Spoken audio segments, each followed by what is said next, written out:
model today. So we're just gonna be looking at my room. Look at how great my room looks. Wow. I got a bookshelf, I got pictures on my wall, I got a bed, I got a reading area thing, I got stained glass. Bro, I'm living it up, okay? I'm living it up. And of course, as soon as I start, I go unmute, a freaking train comes by, of course. But anyway, no model today because as soon as I opened my model, it was very laggy. So no model today. Yeah. What else? Sorry I am late. I was having technical difficulties. Yeah. Everything is very slow today. I don't know why, but everything is just very, very slow today. So yeah, like everything was lagging, slow. It's a struggle I have, but yeah. Well, luckily I did go live within the time frame of 12 o'clock. That's something, I guess. But yeah, let's just get into the game. Yeah, I'm excited to play this game. It's one of the games that I saw about around the time that it first came out, and I was like, oh, this looks interesting, I want to play it. And yeah, I don't think this game is actually really that well known, because I personally haven't seen anybody play it or stream it yet. So yeah, if I'm the first one, great, wonderful. But if not, it's still fine. At least I'm playing it. Yeah. Alright. Okay. Let's go over here. Here it is. Beacon Pines. Again, no model today. Alright. Alright. Oh, I should have put... Hang on. Let me quickly put my OBS on my second monitor. Alright.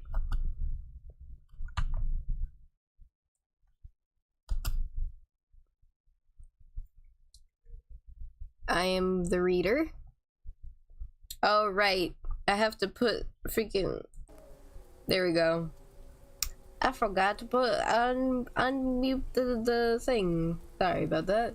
Alright. I always forget to do that.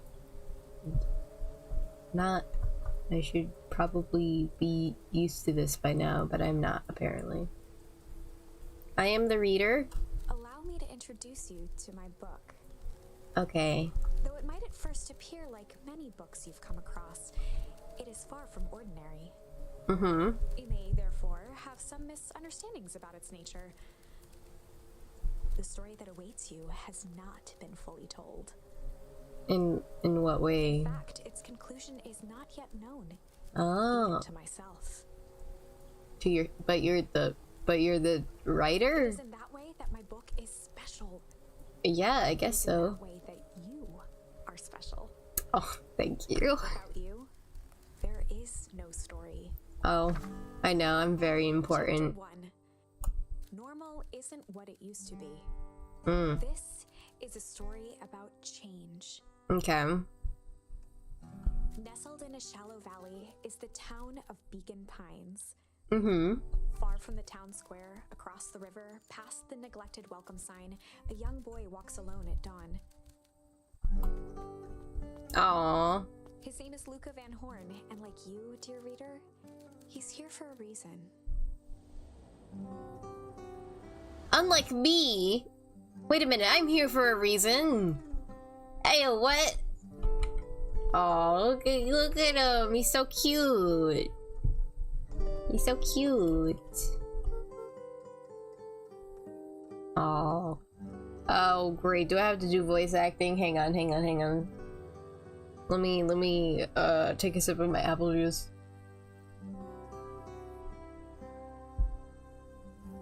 Hey, Dad. How are things going? Today's the first day of summer vacation. If it's summer vacation, why are you in a long sleeve shirt? I shouldn't be talking though. I freaking, you know, I wear long sleeve and long panted things all the time in summer, so I shouldn't be talking. I start middle school next year, I guess. Oh god. I was 6 years old when you died. It's been 6 years now. From here on out, you've been gone longer than you were here. It feels like that should mean something. Mom always said that this tree was your favorite spot in the world. It is a very nice tree. Me too. Oh god. Hey Luca! I knew I'd find you here. Rolo was Luca's closest friend. He possessed many fine qualities, but subtlety was not one of them. Yeah. Well, after I banged on your door till your gran answered, and after I checked the pond and climbed up to the treehouse, then I knew I'd find you here. I finally noticed the tears welling in his friend's eyes, and the flowers on the grave. Bruh. Oh, yeah, right. You and your mom always did this on your dad's birthday. Yeah. I didn't know if you were going to keep doing it now that your mom's gone too. Rolo! She's not gone. She's just missing. Sorry, I meant to say since she went missing. She's gonna come back, Rolo. Of course she is. This poor little deer buddy. Got his parents both gone. One missing in action. One missing in action from life. Okay, Dad. See you next time. I think I'm ready to get out of here. Sure, lead the way. I'm leading the way.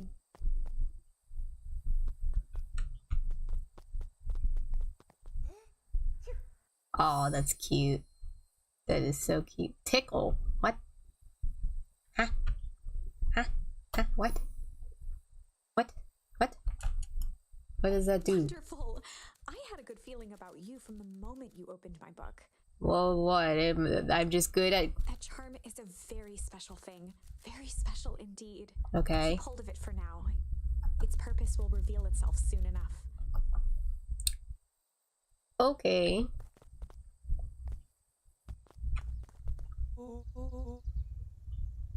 Hang on. Oh yeah, I almost forgot. The whole reason I was looking for you. I was wondering if you'd ever get to that. I found the perfect way to start our summer. How's that? Rolo looked to the side suspiciously. Not here. They might be watching. Who? They? Who?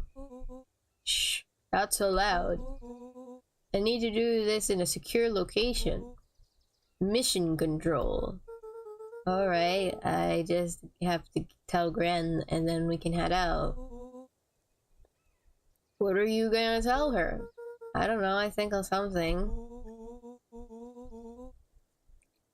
If it's all the same to you, I'll meet you at the welcome sign. Your Gran still kind of wigs me out. I don't do well with new people. She moved in like half a year ago. I just met meet me at the sign when you're done. Show yourself. I won't be long. Alright. Tell Graham before heading out with Rolo. Ooh. Moving. I'm stuck. Oh, alright. It just made me look at that before. Reader, forgive me for this interlude. Yes. Remember that charm you found in the dandelion patch? I do remember. There are more of those special charms to discover throughout Beacon Pines. Okay. They've been known to reveal themselves to those who are willing. Willing what? Some of them can be found in this very house. Okay. Good to know. Since Gran had moved in, the house was more peaceful, more orderly, and more covered in flowery fabric. It's okay. I'm fine with flowery fabric as long as it's not too flowery. One of his father's old stethoscopes. Luca had spent countless hours listening to anything and everything with it. Not for years, though. Oof. Aw, cute. Ponder.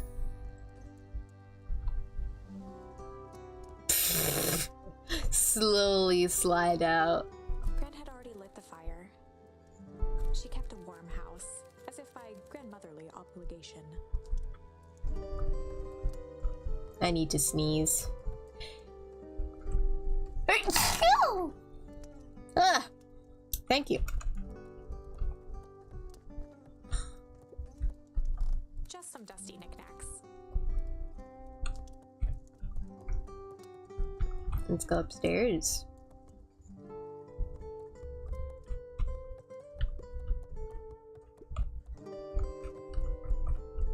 What's over here? Oh, is this... whose room is it? Gran's bed was undisturbed. Luca didn't mind that she had a habit of falling asleep in front of the fireplace. It meant that he could read late into the night.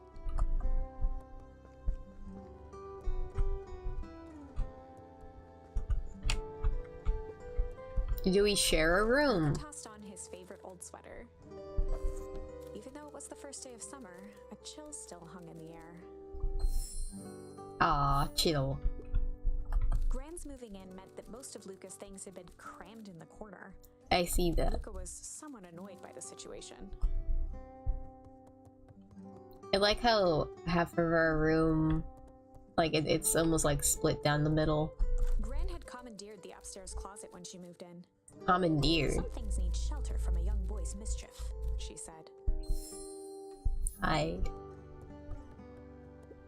Luca paused at his parents' bedroom door.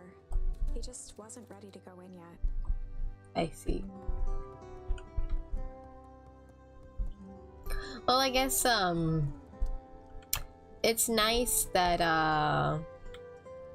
the grandma has, like, the respect enough to not stay in the parents' bedroom. I guess that I could say. The only piece of furniture Gran had brought when she moved in was an old hutch. Yeah, it's nice. Wash my hands? Never mind. A pair of dull scissors, a broken can opener, a mostly empty bottle of glue, and some loose string. Junk. An array of prepared meals crowded the refrigerator, each labeled with the day of the week. God, can I just say I love his ears. I love his ears so much. They're so big and poofy and I love them. I love them. They're so cute. My, this is quite exciting. I am now certain that you are the one I've been waiting for all these years. What do you mean? We just went outside. Recall I was a bit coy regarding the use of charms earlier. Excuse me. I tend to have a flair for the dramatic. You are about to encounter your first turning point. Turning There are point? certain times in this tale when everything hinges on a single word. Oh God. Step forth, dear reader. I am stepping forth. Also, this is an amazing garden. Hello. Hi, Grandma. Hi, Gran. I'm going to hang out with Rolo for the day. See you later. got a wild hair, Grandma. Oh god. Hold up now. Where are you? Wait, hang on.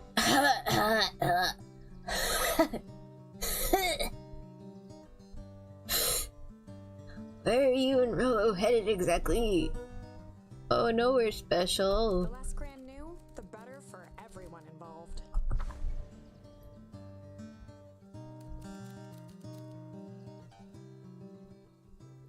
The less Gran grew, the better everyone. We were just gonna go heart for the day, ponder for the day, chill for the day, hide for the day, chill for the day. Oh, that's interesting. We're just gonna go chill for the day. Yeah. We're just gonna go chill for the day. The best lies are built on truth. You boys are nothing in a hurry to do nothing. Okay, that's a better old grandma voice than what I had before. we stick to what we're good at. Well, make sure you are done chilling in time for supper. Easy. Impressive. You've managed to navigate your first turning point without too much of a mess. Ah, yes, I'm very... That is the power of charms. A single word can change everything. I think it's time to introduce you to the Chronicle. Chronicle? What's a The chronicle? Chronicle is a record of the decisions you've made. Oh, okay. You can see the turning point, which has been revealed. I see. At any time, you can use the Chronicle to go back and invoke different charms, creating new branches. Mm-hmm. Luckily for us, this is the one and only turning point where the charms won't dramatically alter fate. Okay. It's the perfect opportunity to experiment with rewriting things. A grand jury. Oh, that's such cute art, bro. I already love this game.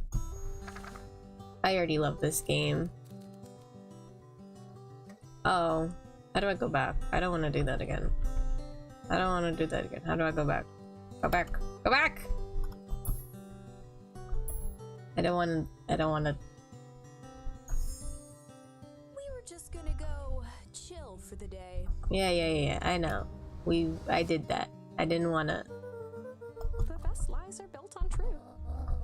Alright, we already did this. Easy. I guess I could have, you know, did another option, but you know what? I want to stick with what I have. Young Luca would spend hours hiding in the bushes, waiting for a chance to jump out and startle his mother. She always enjoyed humoring him by feigning terror. These are such pretty flowers. Anything else to look A at? sturdy old wheelbarrow. Wheelbarrow. I thought wheelbarrow or wheelbarrow? I say wheelbarrow. A beginner's guide to gardening laid open on the bench. This is better than beginners. This is like expert level gardening.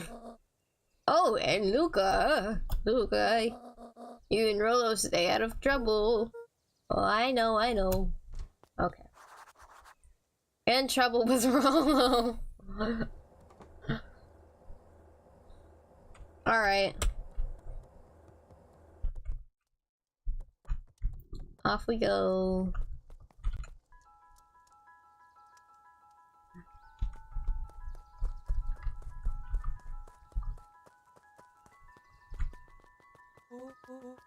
Come on!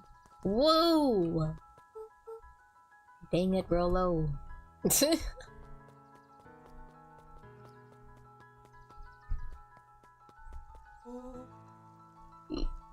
You know the drill. Don't let anyone discover our secret path.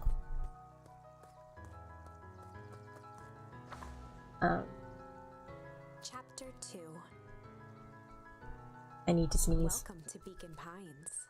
For many years, this valley had been a small mining outpost. It wasn't until Sharper Valentine built his fertilizer company that Beacon Pines was established. Over the next 30 years, the town had grown and prospered Until the foul harvest and his sudden death. The In the foul 6 years since, everyone was simply trying to get by. foul harvest.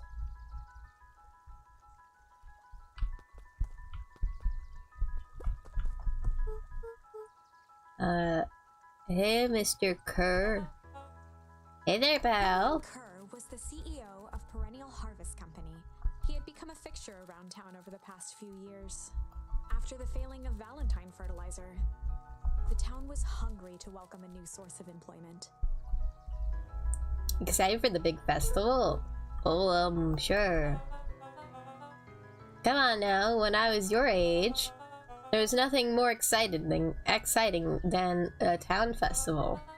The food, the music, the dancing. It sounds pretty alright. You're gosh dang right it is. I'm looking forward to letting off some steam myself. Make sure to invite all your little friends. I couldn't keep Rolo away if I tried. Excellent. Sorry, Luca. I gotta get back to proverbial grind, so I can't read. Our harvest awaits and all that. Oh, now. The left side's a little low. Sorry, young Mr. Van Horn. I can't talk now.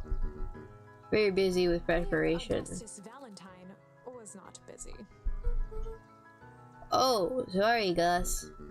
How many times is Mayor Flustered, Gus instinctively loosened his tie. Keep up the good work. I just briefly attended a concerned citizen. Huh? It's nothing. Keep at it.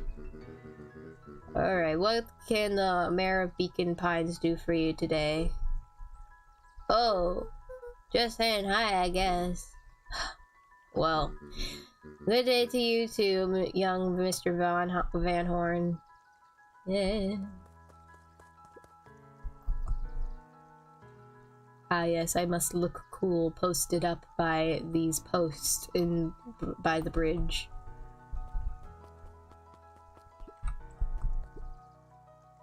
Come on, Andy, grab his wallet. I'm sorry, Iggy, I can't. Do it or we'll pound you. Yup. Yeah, but my mom said, yeah, but. If I had a nickel for every yeah, but, I'd be freaking king of nickels. Ain't that right, Tish? Yup. Zzz. Hey, Mr. Sinclair. Mr. Sinclair continued snoring and lifted one eyelid just enough to see who it was, a tactic he often used to avoid undesirable conversation. Yoo-hoo, Mr. Sinclair. Bah, don't you see I'm sleeping, boy? How's the napping today? Crummy as always. Used to have a perfectly nice view from here. Till a perennial harvest put that monstrosity of a building in the way. Why don't you just move your chair a bit? Why should I be the one to move that moves? If it's a showdown they want, I ain't gonna be the one who blinks. Alright then.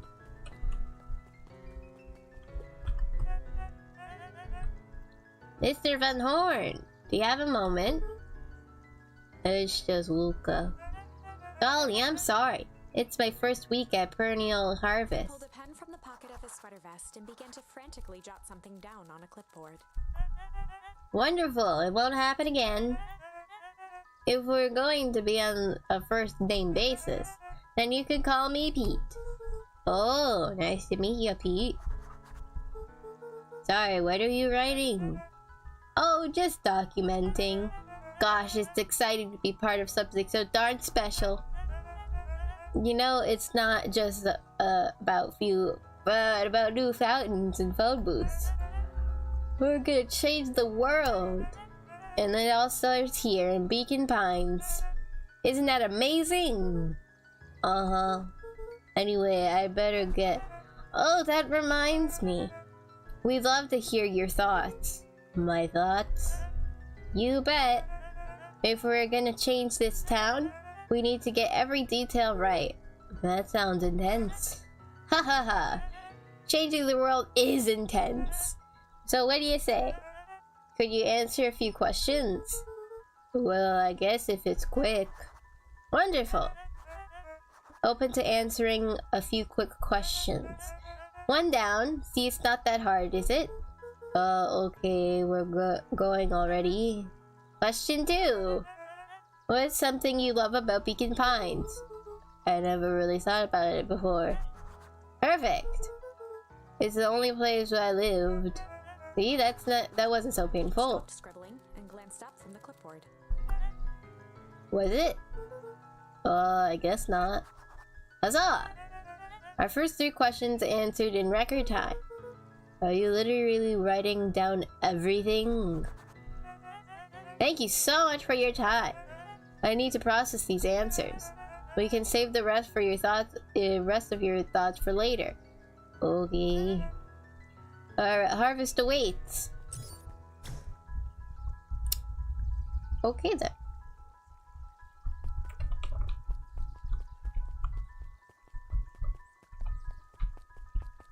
Anything else to look at before I go? Don't think so. Old Pickler's Pond.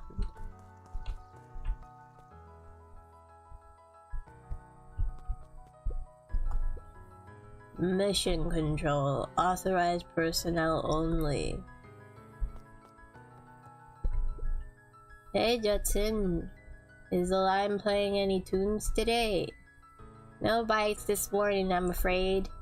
Come to think of it, I can't remember the last time I reeled one in. But hey, it was never about the catch. This is where I come to think. Yeah, that's what my dad used to do here. That reminds me, if you ever want his chair back, I've taken to standing recently.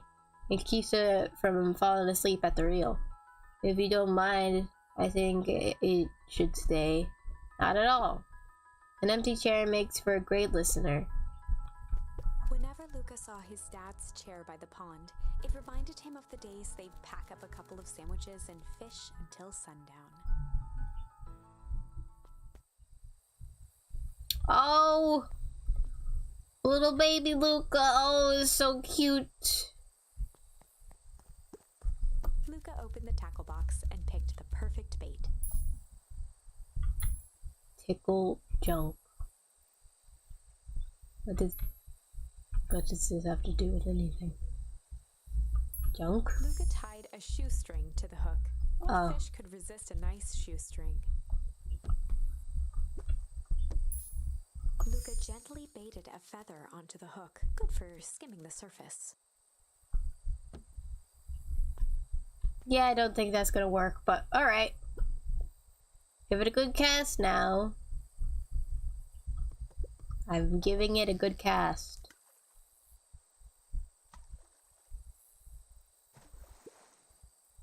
You have to reel it in a bit faster, or your catch will lose interest. Heh. Okay. Luca gently baited, good for skimming the surface. Do I have to?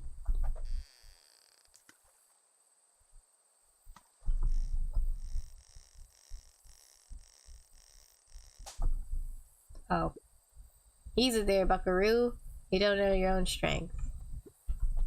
Dang it. Luca gently baited, good for skimming. Alright. Give it a good cast now. Alright, I'm giving it a good cast. Again.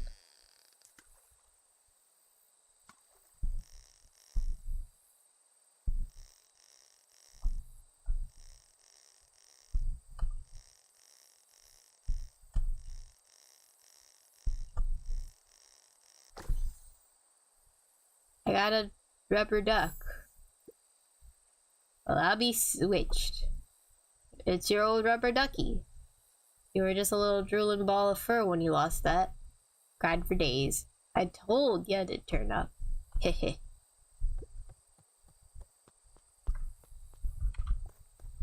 I guess we could do another thing. Luca Yeah. tied a shoe. What fish could resist a nice shoestring?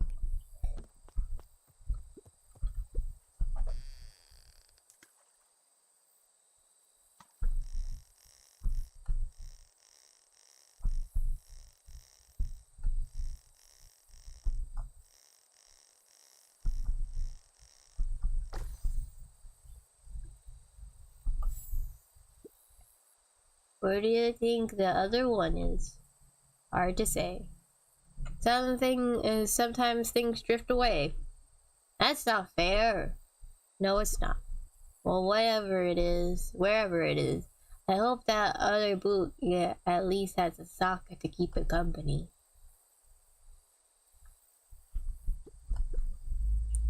Looks like we could use some new bait.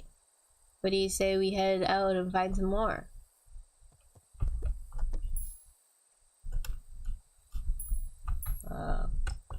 Whoopsie.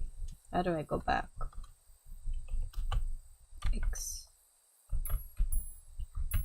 Luca tied a shoe. What fish could resist?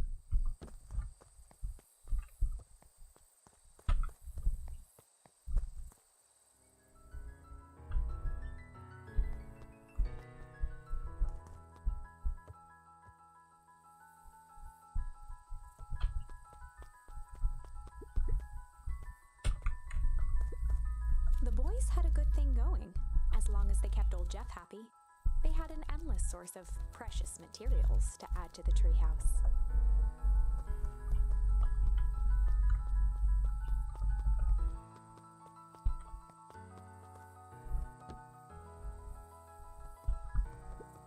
After Luca's father had passed, Rollo became obsessed with them building their own Hank atomic star scraper.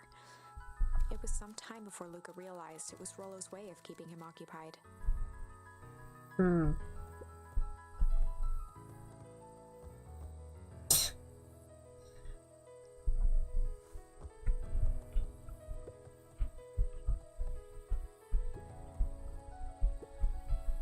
certain nights, when the clouds were just right, the boys could tune into strange patterns of static. Rollo thinks it's aliens. He always thinks it's aliens. Luca's winter coat decommissioned for the summer. With the cold holding out longer than usual, he reconsidered its usefulness. Oh. Luca looked up at the satellite dish. Rollo nearly killed himself putting that up into the tree. Oh, good God. Pole. While it didn't turn the radio into an interstellar communicator, as he'd hoped, it did at least boost the signal enough to overhear truckers one town over.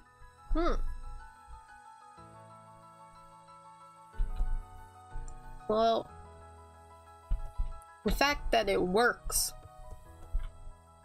as a satellite dish is something.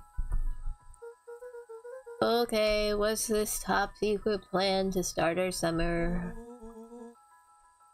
So you know the old abandoned warehouse by my place? The old Valentine building? Yeah, well, it isn't abandoned. What makes you think that? Get this.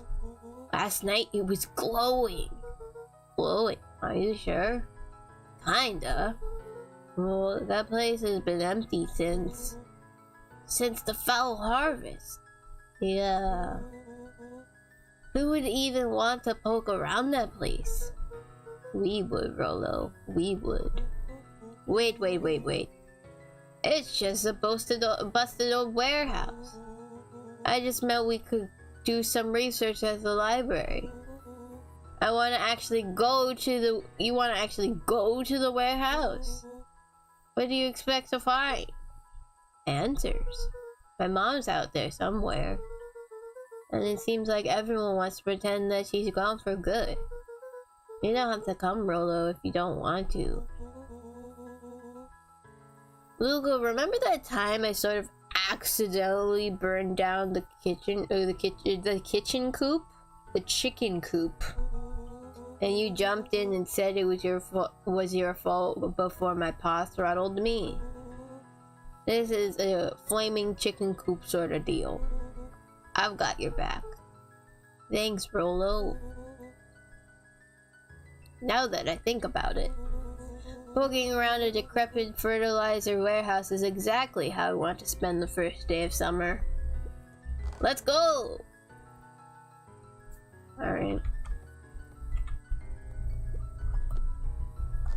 Oh. Where? I guess back over this way.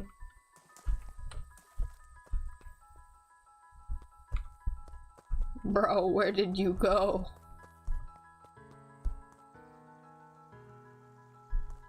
Oh, there he is.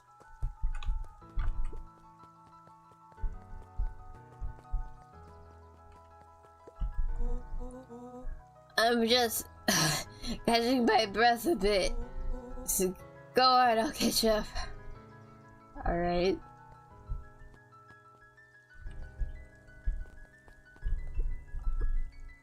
Hey, Mrs. Nelson. Morning, Luca. Any big plans for the summer? Not really.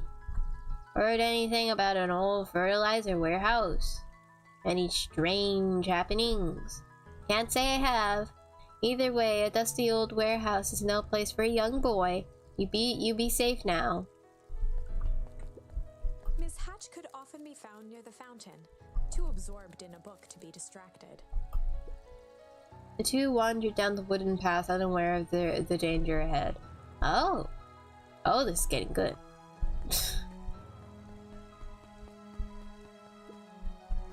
Holden Wilder ran the local paper of record, the Beacon. The Beacon. Hey, Mr. Wilder. Morning, Luca. What's the day have in store for you?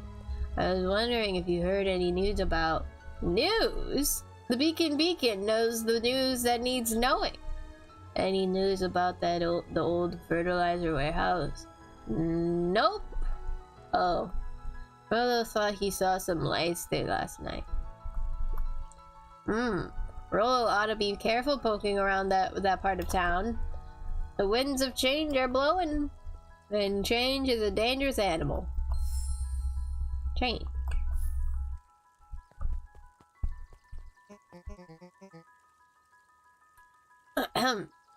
Luca, just the fella I was looking for. Hey, Roxy, what's up? Oh, right. Rendezvous with Roxy.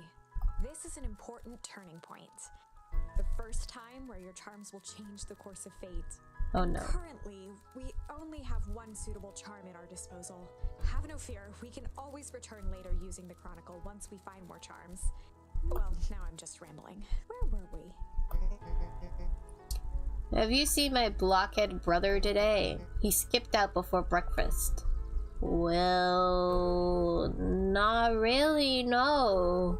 Can't say I have. Can't say or won't say. Roxy, would I lie to you? Luca, wait up, I almost forgot to tell you. Roxy might be lurking around here. This is one of her favorite places to stand around and be useless. Rolo. So we need to make sure she doesn't spot us. Rolo. Why are you doing that with your turning thing with your body? What? You're not scared of you? What? You're not scared, are you? She's harmless. And a chump. And she's right around that corner, isn't she?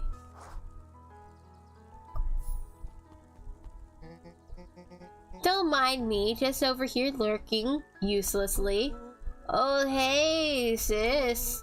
Nice weather we're having, eh? I couldn't help but notice you snuck out this morning before breakfast. Wasn't hungry. Also couldn't help but notice your morning chores were left unchored. Roxy, I'm gonna level with you. I'm sick of and tired of digging up carrots. We gotta pick up the slack since the fall harvest. Almost every carrot I dig up is rotten.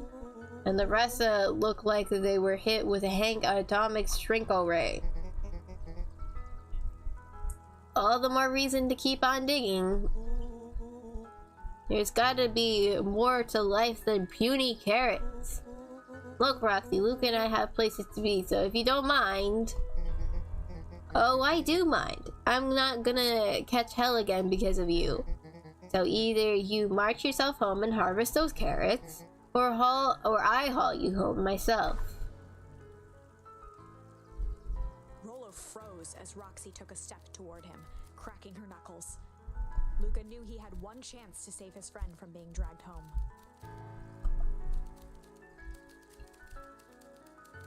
In the past, he found the best way to deal with an enraged Roxy was to be a little chill.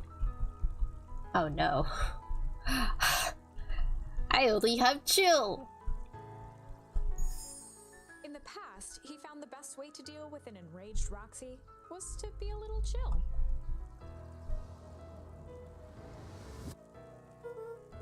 Come on, Roxy. It's the first day of summer, the sun's shining, and we just want to take it easy. Let's leave tomorrow's problems for tomorrow. That's great and all, but Rollo's problems have a way of becoming my problem. And Paul always says tomorrow's work is best left for yesterday. March, you big oaf. Aw, rats. I expect a full report about the Valentine place. A full report!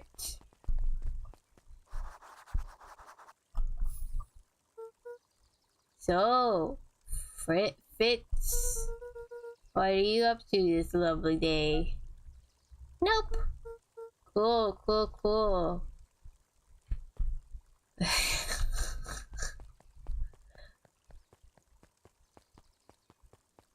Alright, well, it said we could always go back.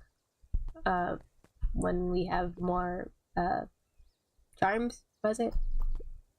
Piper. Oh hey Luca, what's up? You know it's summer break, right? Of course. And it's like the morning, correct? And you're studying. Like they say, the early bird gets a proper education required for a successful, fulfilling career later in life.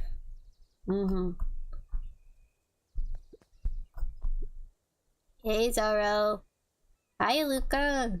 Could you please tell this lazy butt to help out in the cafe? Lumi, Zarel would like you. Luca, let me give you a little gem of advice. If you never do what you don't love, then you'll never work a day in your life. Wow. You're really setting the kid up for success.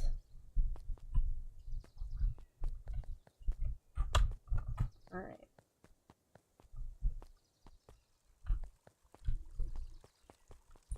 Town hall coffee. Okay. What's this? Last Chance Diner. Sure. I want to do some exploring. Head on. Sorry to wake ya. Yawn. No problem, it comes with the job. Dawn had dreams of becoming a big-time reporter. She's cute. At night, she searched for the story that could be her big break. By day, she hawked papers at the newsstand. What's up? Rolo said he saw something strange going on at the warehouse. Do you know anything about that? You might say I've heard some things. I'm working on a story about it right now. Well, what's going on? Can't say quite yet. I still need to follow up on a few leads. Keep me in the loop, okay? Sure thing. Things seem to be quiet in town today. Yep, everyone is preparing for the festival. Should be back to normal tomorrow. Get you then? Get you then. Oh, and Luca, I'm really sorry I haven't been able to find out anything about your mom yet. I'm just grateful that you tried. I'm still keeping my ears up.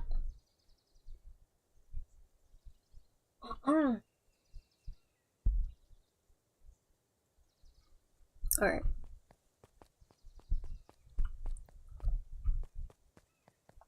Anything about? Alright. We can go to the diner, I guess. Guess Mrs. Fratelli is getting ready for the festival. Alright.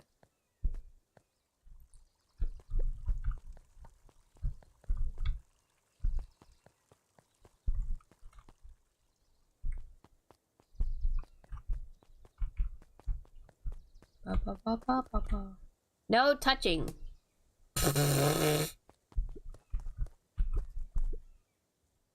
Hey Griffin, how's the ice cream jig going? Not great. It's still pretty cold out. And in the business of selling cold, I'm sure things will warm up soon. Mr.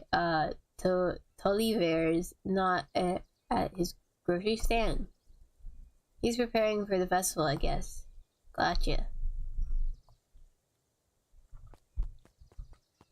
Alright. Hey, Bert. Hi, Luca. I'm doing some fact-checking for the town history exhibit. Look, kid, I'm just here to put up the lights. But, did you know? When the town was founded, there was only 7 citizens, and they all worked for a mining company. And there was only one dirt road leading to town, and there still is only one only road leading to town. Oh, right.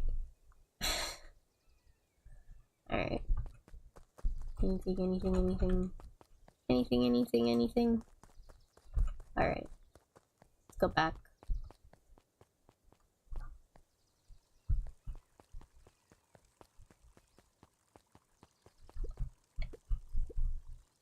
Sharper Valentine, founder of Beacon Pines.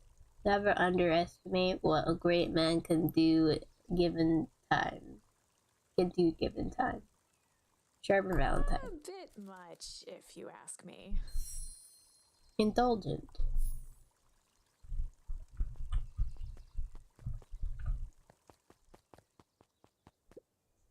Hey, Solomon. Apologies, no time for chit-chat. Jeff's hardware closed down about a year ago. The effects of the foul harvest stretched wide. When there are no crops in the field, tractors don't need fixing. Gotcha. Looks like the library hasn't opened yet. I'll check back later.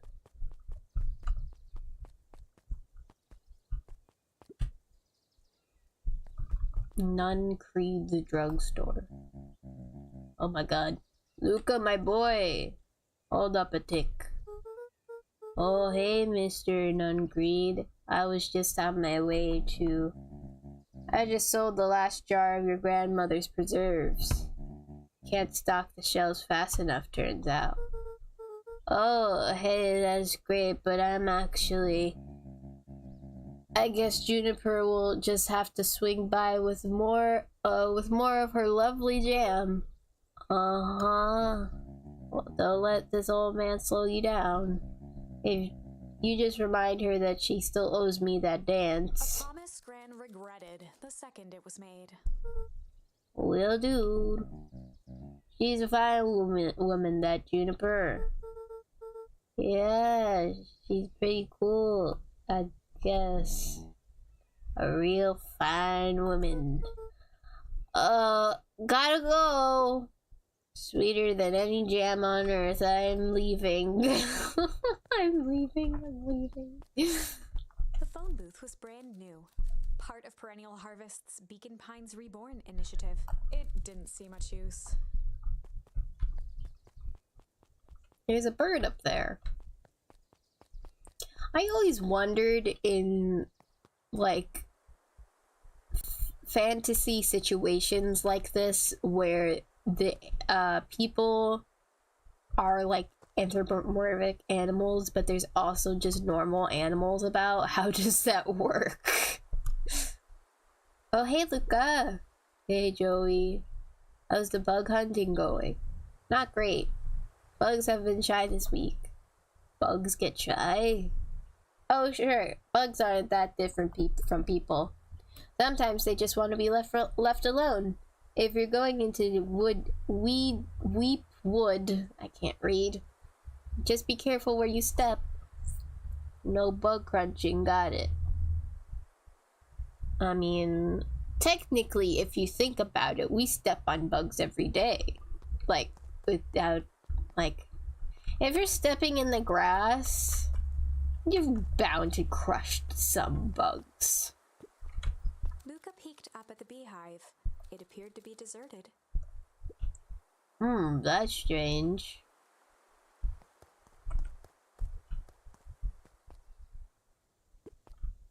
After the foul harvest destroyed their wealth and reputation, the Valentines shuttered off their estate from the rest of town. The Valentine mansion loomed over every other building in town, both figuratively and literally. Okay. Alright, guess we'll go on over here, maybe.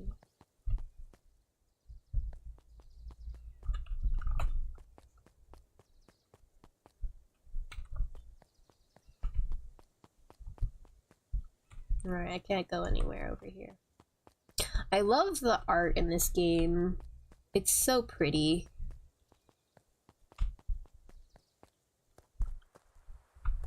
Alright, let's go over here. The path led into a small hollow at the edge of Weepwood. Okay, no turning back now.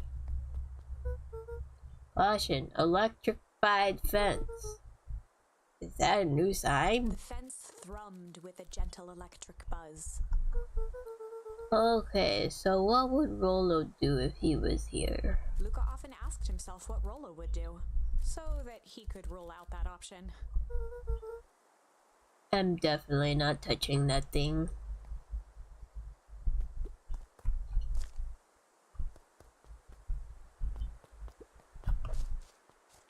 Huh.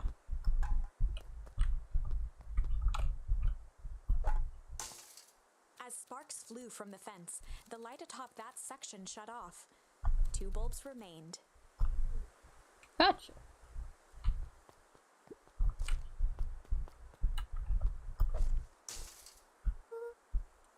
That's 2. 1 more to go. Man, this little guy's so smart.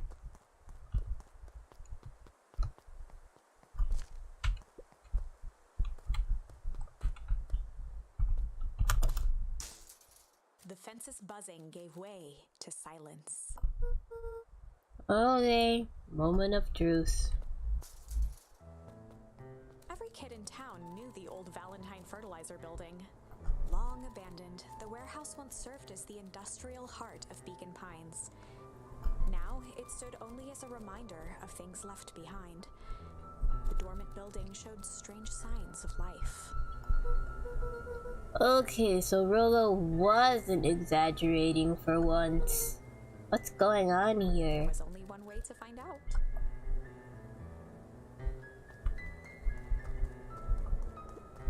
The water looked almost diseased. It flowed slowly into the woods.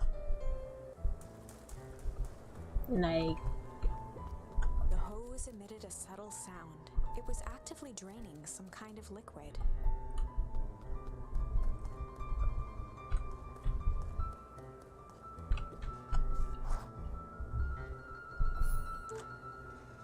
blah. Luca thought he heard faint sounds coming from the other side of the door. He pressed his ear against the cold metal to hear better. Zipper. What The sound of steps? footsteps grew louder. Whoa. Gah! Crap. The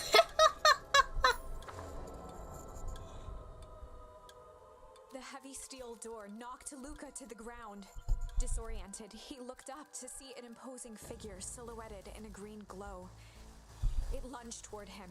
He tried to scramble away, but felt a gloved hand latch onto his ankle.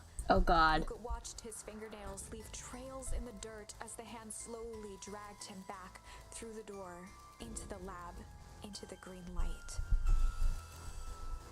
This is a story about change, I guess. This is a story about change. It was far from the sort of change Luca imagined for himself. But change is, after all, a dangerous animal. The end? I probably should have warned you about this. There are many paths that our story can take. Most will end in tragedy, but don't let that discourage you. We will find the ending that this story deserves. I just know it. From here on out, a charm will have a check mark when it's been used to its full potential at a given turning point. Okay. Now, let's try something different. Warehouse quarters. Okay.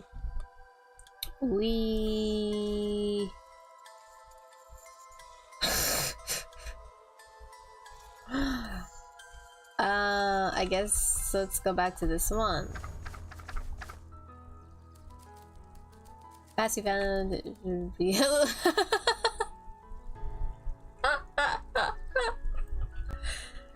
Dang. Alright, well. In the past, he found the best way to deal with an enraged Roxy was to be a little shit.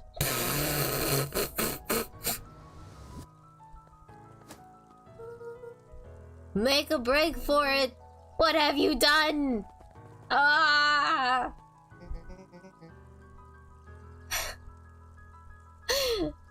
Did he just kick me?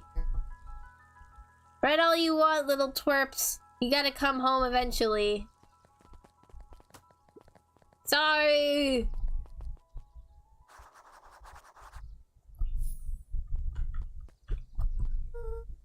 Sorry about that. Rolo can get overexcited sometimes. Solomon Valentine, current ward of and future successor to the Valentine fortune, huffed as he brushed off his pants. A town of complete and utter fools. The wonders of its worth are taking anything here seriously. Either way, I'm really sorry. No matter. How are you doing? Me? Yes, with all that business with your mother and whatnot. Oh, I'm getting by. Still no word from her at all? No. That is truly a shame. Dang. Your grandmother has taken residence to keep house? Yeah. And how is that going? We mostly stay out of each other's way. You make it sound like she's rarely at home. It's not like that. She just has a lot to do.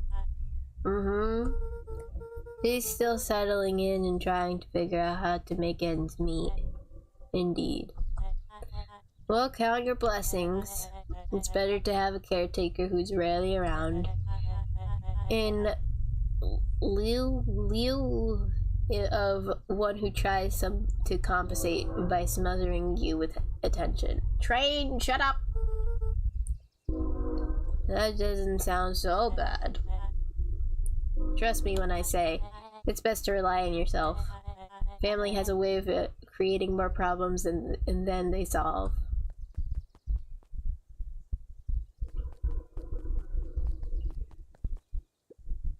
Solomon trifled a gesture toward the approaching heiress Valentine. Speak of the devil. Oh my god. It's one of those dogs. It's the when I do it for you, dog. When I do it for you.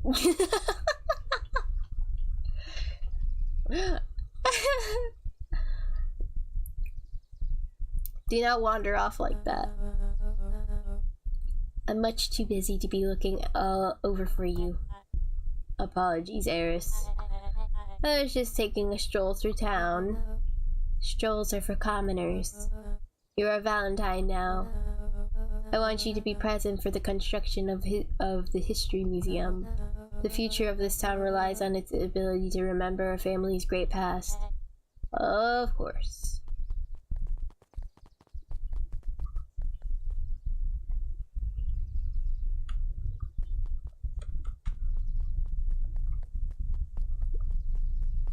Oh, never mind.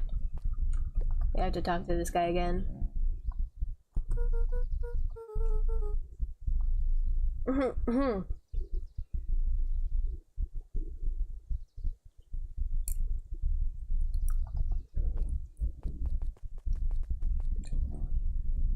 Sigh. Blaze got too much of his father in him.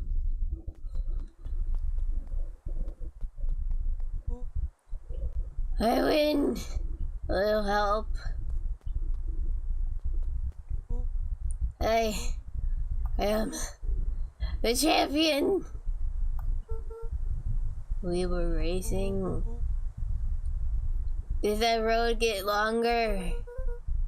Like anything ever changes around here. It seemed longer. You're just lightheaded from the run. You really need to pace yourself better next time.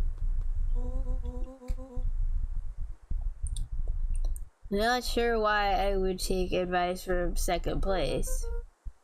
Has this sign always been there? Wait, what? Caution, electrified fence. No, that's definitely new. Creepy. How are we gonna get around an electric fence? Don't worry, I've got this. Why did you do that? Pa always says you can figure out what the plan was when you're done. Great, what now? Well, I did my part and established that touching the fence is bad. I'm sure you can handle it from here. I'll supervise. From a safe distance. Can I go over here? I can. Property of Valentine Fertilizer Company. Looks old. Alright, can't go anywhere over there. And go over here. No. Alright.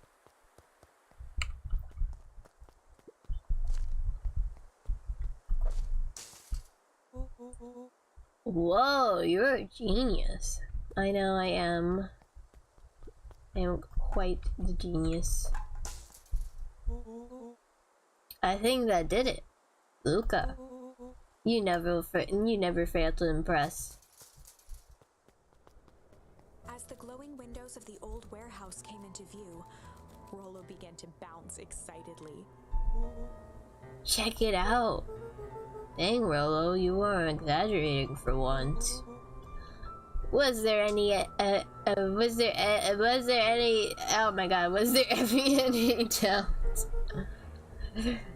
This definitely needs investigating. Good thing 2 ace detectives are on the case. This is bizarre. This is awesome. Rumble. Did you feel that? What, the excitement in the air? You bet your butt I did. Check out this puddle. That's not normal. And this hose. Aw man, the door is locked. Try harder. No dice, it won't budge. Oh well. This dumpster is new, right? I bet it's got stuff in it. Can't really see what's in there. Who did all of this? My nose is itching. I'm sure I'll smell some treasure. Are you sure that isn't the hazardous waste? Just help me get in, Rollo. It would be my honor to throw you in the trash.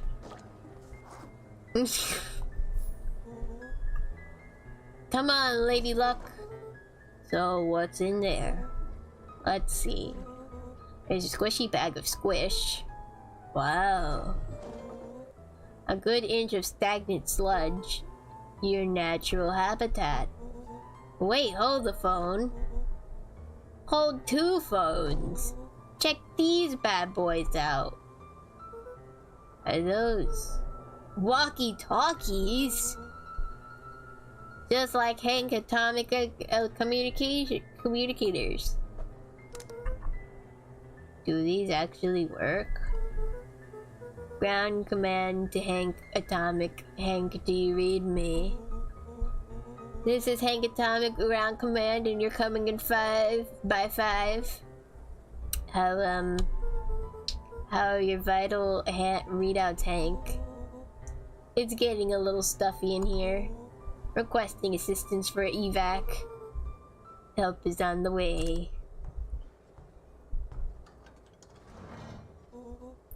What was that? Someone's coming. Give me your hand. I'm trying. My hands are covered in squish. Scoot over. I'm coming in.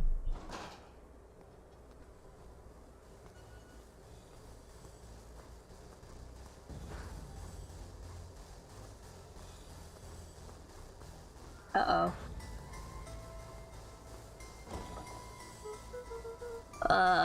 Tell me you saw that. Dude, I don't know what I saw. He's coming back. Get down. That is totally a body bag.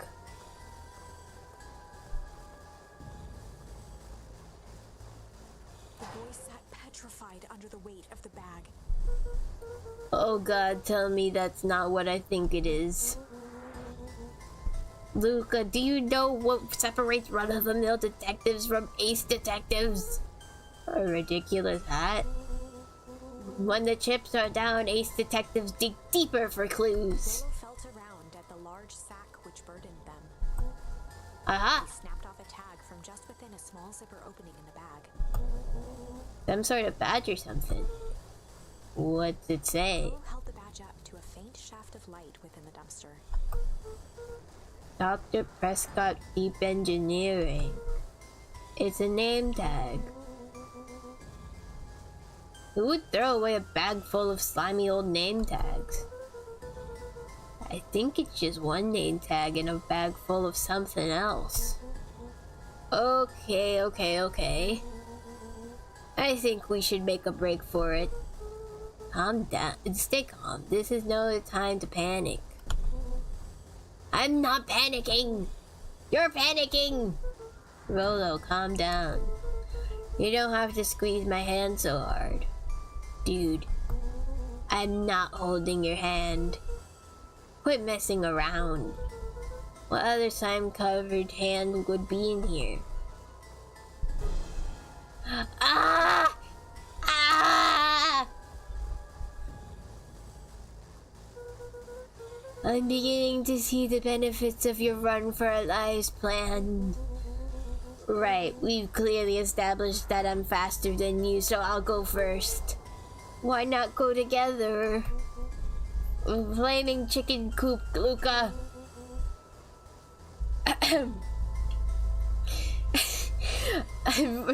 I'll make sure the coast is clear. After I go count to 100. If you hear me yell, run. If you don't hear me yell, run. Actually, either way, halt. Rolo, I'll give you credit. You sure found an eventful way to start our summer. It's what I do. Well, here goes nothing. Alright. Lucas sat in the dark, tracking the sound of Rolo's footsteps as he ran. 1, 2, 3. He pressed his ear to the dumpster wall, straining to hear Rolo's footsteps as they faded away. Train! 15, 16, 17. He tried not to think about the contents of the dumpster as he counted. 35, 36, 37. The thick stench made it hard to breathe. Screw it, that's long enough. Luca carefully lifted the lid and peered out. Nothing. No sign of Rolo. No sign of the man in the yellow suit. Time to haul ass. Luca clambered from the dumpster, stumbling to his knees. He was up like a shot and running, sprinting toward home as fast as he could. Beacon Pines flew by, blurred by the tears that welled up in his eyes. He wouldn't remember getting home at all that night. Throwing his front door open, storming up the stairs to his room and surrendering to sleep almost as abruptly as he hit his pillow. Chapter 3. Finding a friend. The next morning, it was quieter than usual at the breakfast table. Only the sound of silverware and chewing interrupted the awkward silence.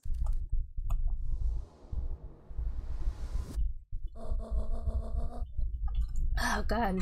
Let me take a drink before I do her voice. God.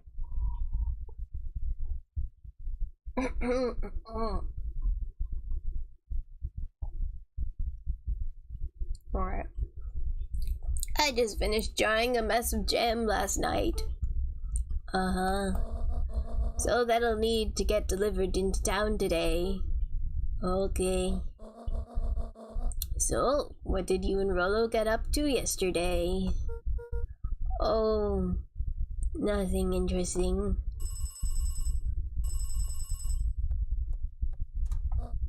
Hello? Calm down. No, of course it was the right thing to do. Start gathering folks, I'll be right there. Are you sure there isn't anything you want to tell me about yesterday? Anything I want to tell you? Not really. We just sort of ran around a bit. Gran's brow furrowed. She let out a long sigh. Her voice was quiet and even. I have to take care of something. You are to stay in this house for the day. Under no circumstance are you to leave. What? If I'm not back by dinner, there's stew in the icebox. But nothing. You're to stay here, understand? Yeah. Say it. I'll stay here till you get back. Good. Oh, and Luca, you left the icebox open yesterday. We're not made of money, you know. Well, that was strange.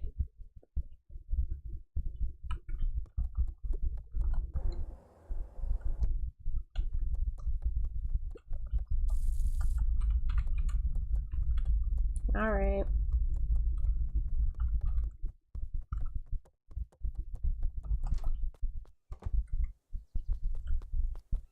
Anything in the garden? Alright, nope.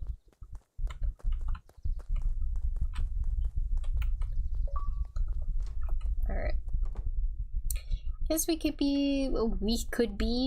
go to our room. A faint electronic sound floated in the air. Is that coming from upstairs?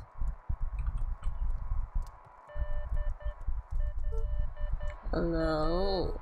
Is anyone there?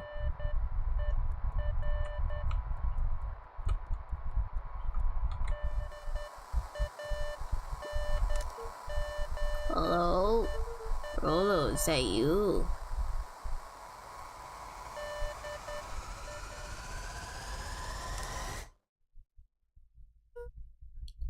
Over?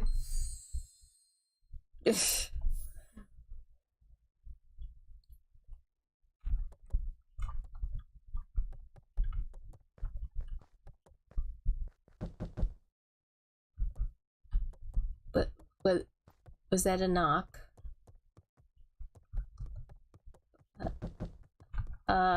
Coming! Oh, hey, Roxy. This is about accidentally kicking you yesterday. Is Rollo here? No. Look at me, Luca. This is serious. Is Rollo here? No, I haven't seen him since yesterday. Rolo didn't come home last night. What? A pit formed in Luca's stomach. Where was the last place he saw him? We were playing around in Weepwood, and then it was late, and we went home. Weepwood? If he's alive, I'm going to kill that little creep. Is there anything else? Anything that he said? Luca's mouth felt dry. No, we were just messing around. Okay. I need to let people know to check the woods. You just stay out of trouble. And go see if he's hiding in the library or something. Luca could feel his heart beating in his throat. Rolo. Where are you? Check the library for Rolo. But we're not supposed to leave the house. Alright. Go.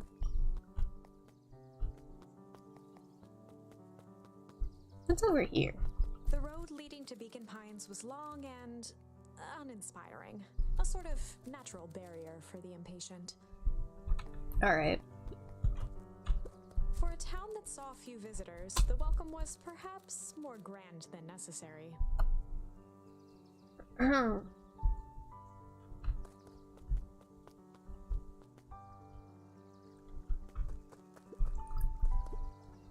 Hey Bert, you seen Rolo? Nope. So I've mostly seen Ben talking to clipboards. They're setting up lots of stuff for the festival. And this one said he had to process some answers. So I told him that was fine. I'll wait right back until he gets back.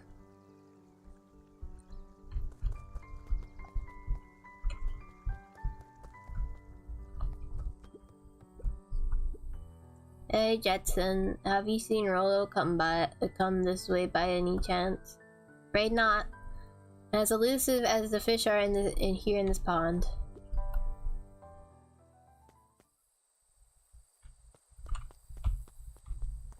Oh, I can fish more. Luca tied a small magnet to the line, fishing with the law of attraction.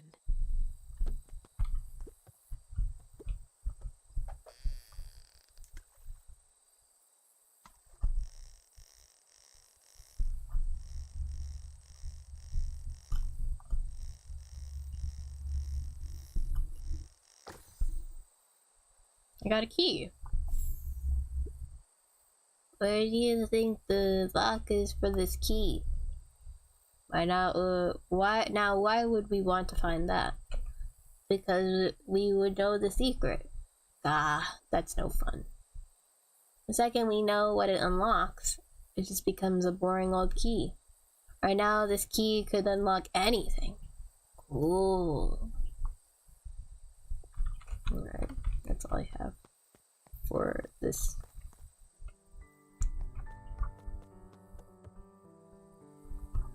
Rolo!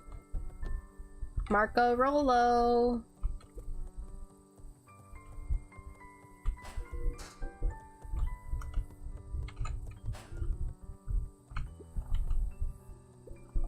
Wait, I can jump? Oh my god, I can jump! I did not know I could jump! That's great. Alright. Let's go, let's go.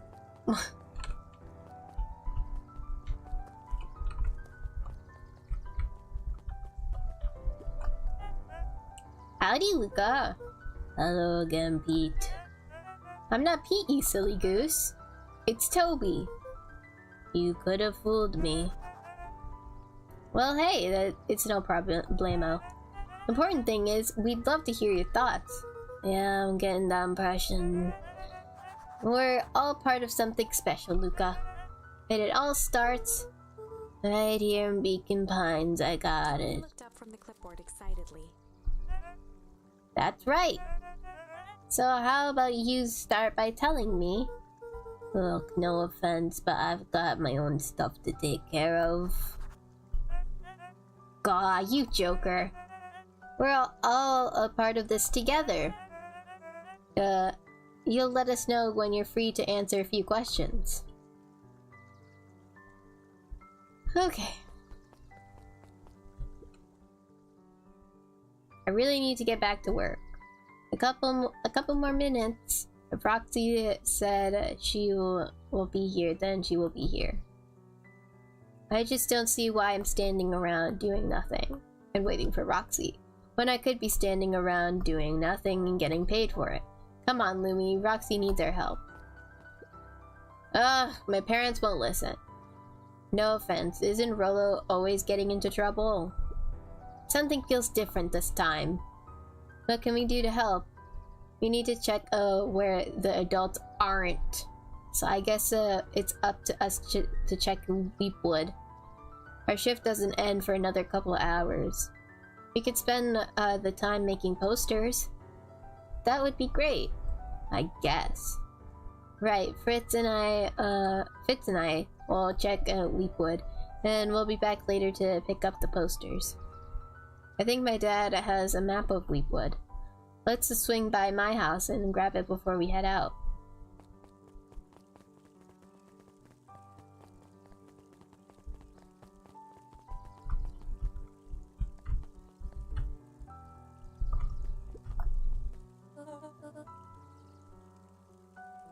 What's this about a missing child? I must stress the situation is completely under control. It just all seems so terrible. And you're sure there's nothing we can do to help? Nonsense, young Mr. Cotter will turn up safe and sound, I am certain. You just focus on settling in. I trust my sister has supplied you with suitable lodging. Oh yes, Miss Valentine has been more than accommodating. We were just telling our daughter Beck that. Now, where did she run off to?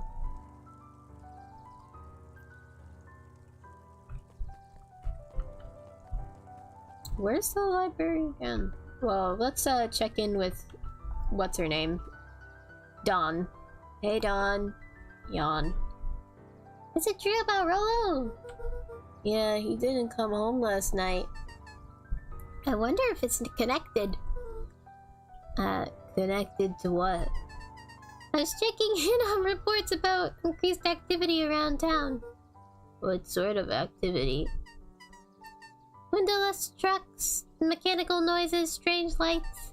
Your typical shady stuff. Who would be doing all of that and why? Well, I have a few leads. The Valentine family is always suspicious. Perennial Harvest certainly has the resources. Do you have any idea where Rolo could be? Best place to start looking is where the trail went cold. Where did you see him last? We went to Weepwood, right by Valentine's fertilizer. I'll check the Weepwood when my shift ends. I'll do my best to work at night. I do my best to work at night. Alright.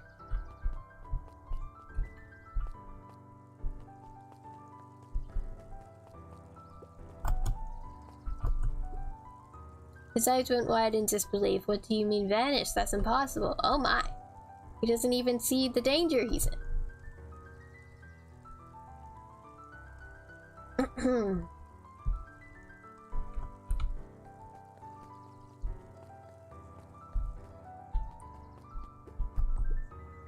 Hey Luca, what's up? You haven't seen Roller around recently, have you? He doesn't come around here much. Not since they made a rule that he can only order a decaf.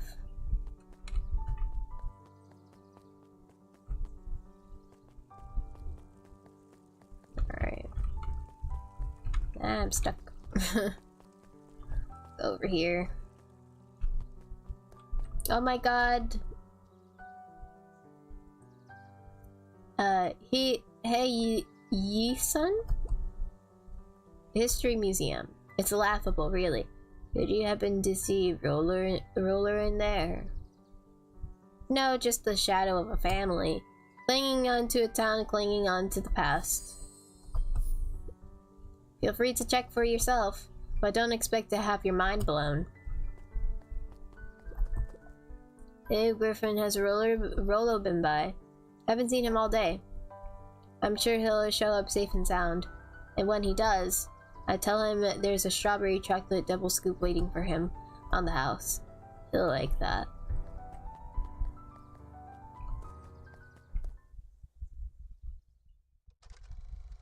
Sharper Valentine, a celebration of excellence. We all know Beacon Pines is a great town. Oh my god. What you may not know is great towns grow from mighty roots. And that is why you cannot tell the story of Beacon Pines without telling the story of one Sharper Valentine. Young Sharper's keen intellect and strong moral fiber led to a grand vision. A vision of a community dedicated to a better tomorrow. In his own words, a better tomorrow is within our grasp, but it requires a singular mind to harness it. Lucky for us, he decided to grow that vision here, in Beacon Pines. And how does one grow a better tomorrow? With fertilizer, of course. Valentine's Fertilizer Company became the lifeblood of a town yearning for purpose. But then tragedy struck, a scientific experiment gone wrong. An accident which took Sharper away from us far too soon. To this day, we struggle to pick up the pieces. But one foul harvest isn't enough to stop the people of Beacon Pines. The spirit of Sharper Valentine lives on. It lives in the hearts of everyone with a dream for a better tomorrow. Together, we will follow his example and grow a bountiful future. Paid for by the Valentine family and the Valentine Fertilizer Company Remembrance Fund. Okay then. That was unhelpful. Alright.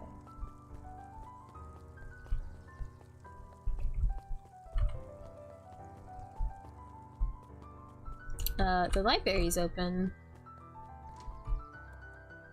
Oh my god, a penguin! There were rarely any actual new additions, simply a variety of existing content rotated into the front display each week. Not fooling anyone. Sally Seashore's simple succulent sundries. Luca brushed off a smudge of dust. Or maybe it was flour. 30 recipes so easy you'll doubt it's even edible. Oh, the cobs I've eaten. A salad-centric travel guide for the mildly adventurous. Yuck. A peek behind the curtain. The methods and ruminations of Patrick C. Montesquieu, one of the greatest acting minds of our time, by Patrick C. Montesquieu. Oof.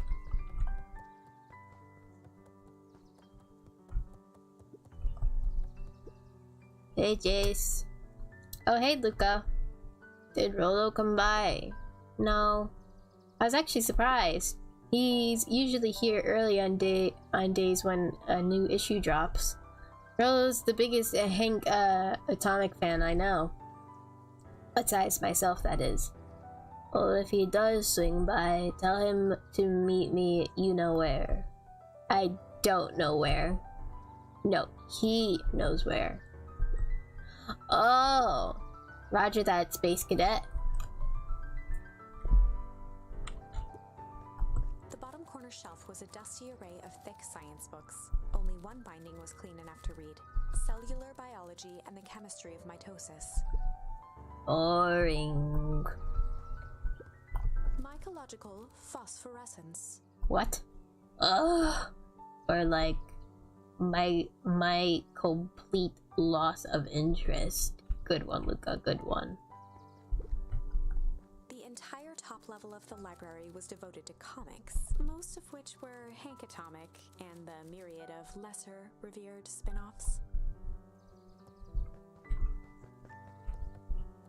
Anything else? Nope. Alright. Let's talk to penguin person lady. Kato volunteered at the library during the summers. He wasn't very social, so he'd dedicate each summer to becoming an expert in a single subject. Can never tell who's who's of what gender in these type of games. Making him a reliable source of very particular knowledge.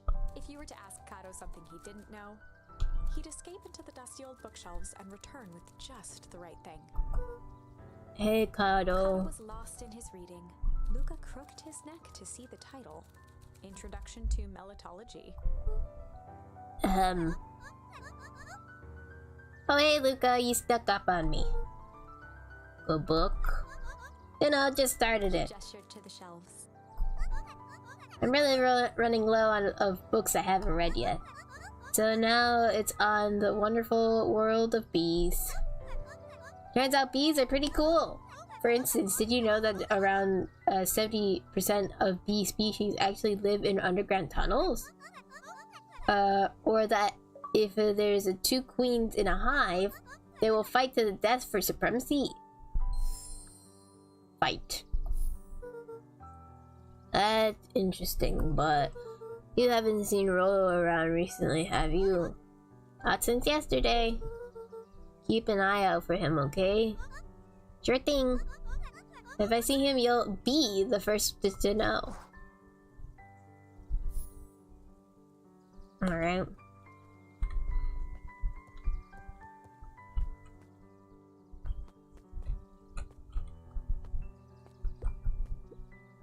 What sort of monster puts a candy behind a locked door?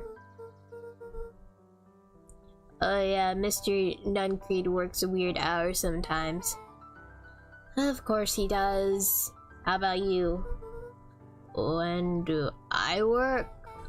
No, what's your name? Luca Von Horn? You new here? Yep, not by choice. Family moved often, giving her little time to establish any real connections. She would tell you she prefers it that way. I'm looking for my friend Rolo. He didn't come home last night. So he's missing? I guess so. Like, missing? Does that sort of thing happen a lot around here? Luca shifted his feet uncomfortably. Well, that sucks. Yeah. So I should probably get going. Hey, wait up. What? Beck pulled a coin from her pocket. I'm coming with you. What? So says the unlucky penny. Unlucky. Yep, well, technically it landed on heads. Leave this kid to find his friend alone. But I always do the opposite. Oh, that's kind of like me and Rolo. Guess Rolo is my unlucky penny. That settles it. A person should never be without their unlucky penny. Let's go find him. The name's Beck. Pleasure to meet you, Beck. I suppose I could use some help. Try to keep up.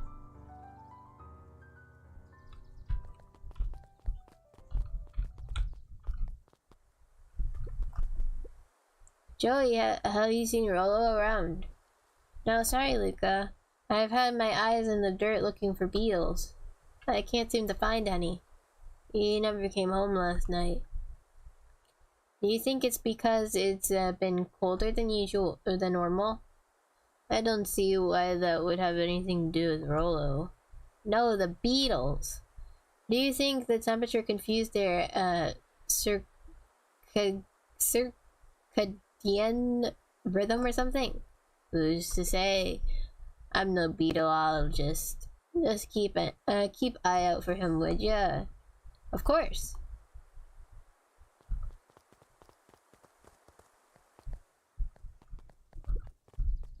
After the foul harvest destroyed their wealth and reputation, the Valentines shuttered off their estate from the rest of town. The Valentine mansion loomed over every other building in town, both figuratively and literally. Okay, that's the same dialogue from last time.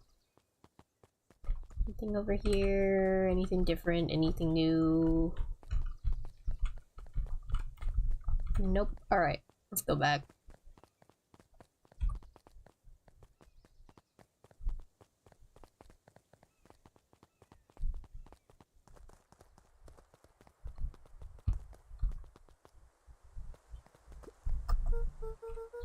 Dang, we boarded up the way in. So obviously they know somebody went in there.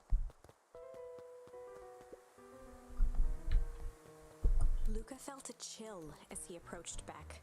Her eyes were locked on the strange green liquid. The nearby grass was coated in a fine layer of frost. This sort of thing normal around here? Because puddles of glowing ooze are definitely not what I expected from this place. I have no idea what that stuff is. Well, next obvious step is science. What does science suggest? Poke it with a stick. Luca watched as Beck dipped a broken tree branch into the goo. Beck's eyes widened as flowers grew from the dead wood. First small buds, which quickly bloomed into vibrant petals. What the? Cool. As quickly as they had grown, the flowers began to shrivel and turn gray. Beck dropped the stick with a grunt of disgust. Okay. So the science tells us this gunk is weird as hell. Yeah, it seems dangerous. What? Who? Hey Tish, look what the cat dragged in. Yup. I don't have time for this right now, Iggy. Don't say things like that. It hurts Tish's feelings. Ain't that right, Tish? Yup. She looks fine to me. Why, hello. I don't think we've been properly introduced. Iggy's the name. This is my compatriot, Tish. Yup. You probably heard of us. Can't say I have. I'll forgive you just this once on account of you being new around here. Why would you hang out with this dud? Oh, he seems pretty alright. Iggy, why do you have to be so... you? Has he ever told you that his parents skipped out on him? Shut up.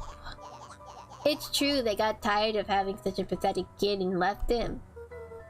Iggy, I'm gonna only say this one time. Don't talk about my family. Ha ha ha. Well, look who's grown a backbone now that a girl's around. First his pops croaked, then his mom finally couldn't take it anymore and bounced. Iggy took a step towards Luca, his sneer lit by the glowing puddle. Beck could see tears welling in Luca's eyes, his fists clenched. Some things about Beacon Pines were very different from the city. But a bully from a hayseed town is really no different from a city bully. Beck took a deep breath and thought. Well, time to bust out the tickle, the strange tickle. Why would...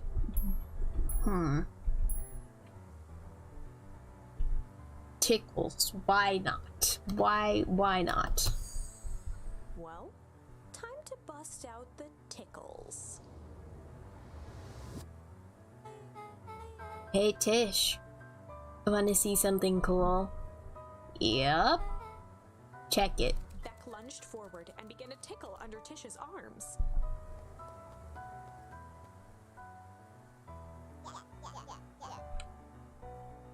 What the? Tish, is she tickling you? Yup. Yup. Yup. Tears began to form in Tish's eyes as she gasped for breath between gales of laughter. Yup. Beck redoubled her efforts until Tish finally had had enough. Yup. What just happened? She seems nice. Sorry for the interruption. I think you were just threatening us. His eyes darted around, a realization dawning on his face that he was now outnumbered. I just remembered I have somewhere to be. See you around, new kid. He kicked at the puddle before making his escape. Whoa. What a little creep. Buck, I think you got a little ooze in your hair. Beck shook the ooze out of her hair as best as she could. Is it bad? It depends. Oh, it depends. What are your feelings about having a more mature, refined look? Oh God. Chapter 4. The Best Policy. Luca paused for a moment, catching his breath. He'd only just met Beck, and somehow he already managed to drag her into this mess. Hopefully he could make it up to her, but finding Rollo was his primary concern.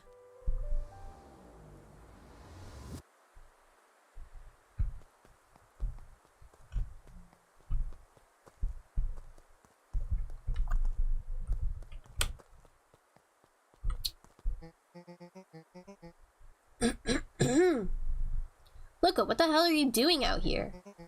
And why did a kid with gray hair just run past us in a panic? Roxy and Fitz looked drained. It was clear they'd spent all day searching. That's Beck. I don't care who she is. What happened? We were just helping look for Rollo. Luca, I need you to start telling me the truth. Roxy's temper could often be dismissed as the impatience of an older sibling.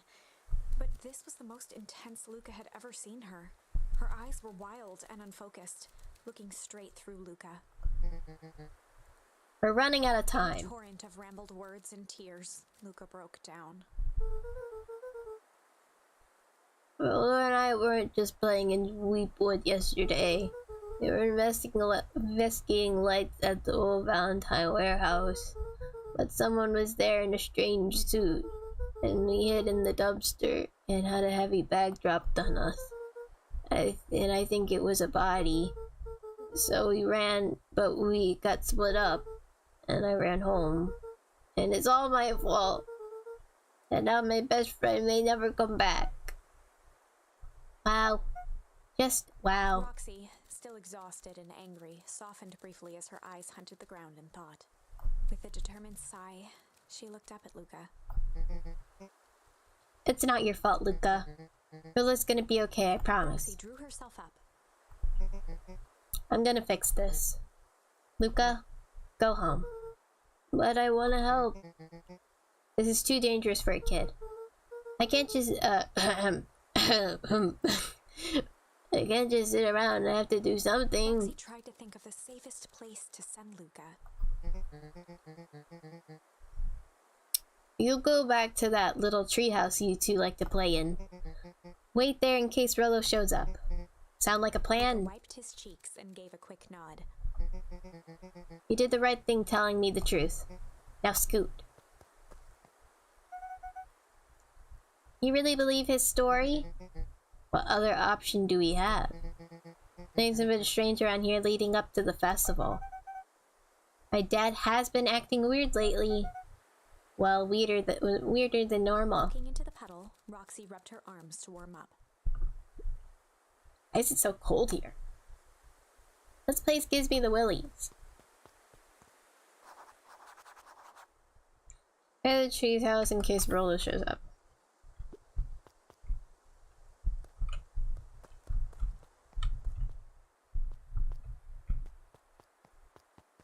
Mr. Nuncree jumped with a start. Yeah. Whoa! Don't sneak up on a little fellow like that. Sorry. Who are you talking to? What? Luca motioned to the phone booth. Oh no. I was just checking because I thought I heard it ring. But the dang thing never does, of course. I've never seen anyone use it, really. The whole thing's a waste of money if you ask me. Any word from Rollo yet? Not yet. Long time for a boy to lose his way. Rollo knows those woods too well to get lost. So I suppose you're right. Silly boy's antics have this whole town worried sick. And Dicks. We all know Rollo likes to play his little pranks. You think this is a prank? What other possible explanation could there be? He's not playing a prank, and he didn't get lost. Someone took him, I know it. Why would you know that? Unless... Lucas, there's something else that you know. Mr. Nuncreed gently placed one of his substantial hands on Luca's shoulder. Dang it, boy, if there's something you know, something that could help find your friend, you need to tell folks. Luca peered up at Mr. Nuncreed. Kind eyes warmed a stern face. There was a deeper emotion hiding beneath it all. It was subtle, but Luca could sense something eating away at him. There was a shame. That's the only one I have, so... There was a shame lurking behind those eyes. A deep sadness. If Mr. Nuncreed was that worried about Rollo, maybe he could help. I don't think so.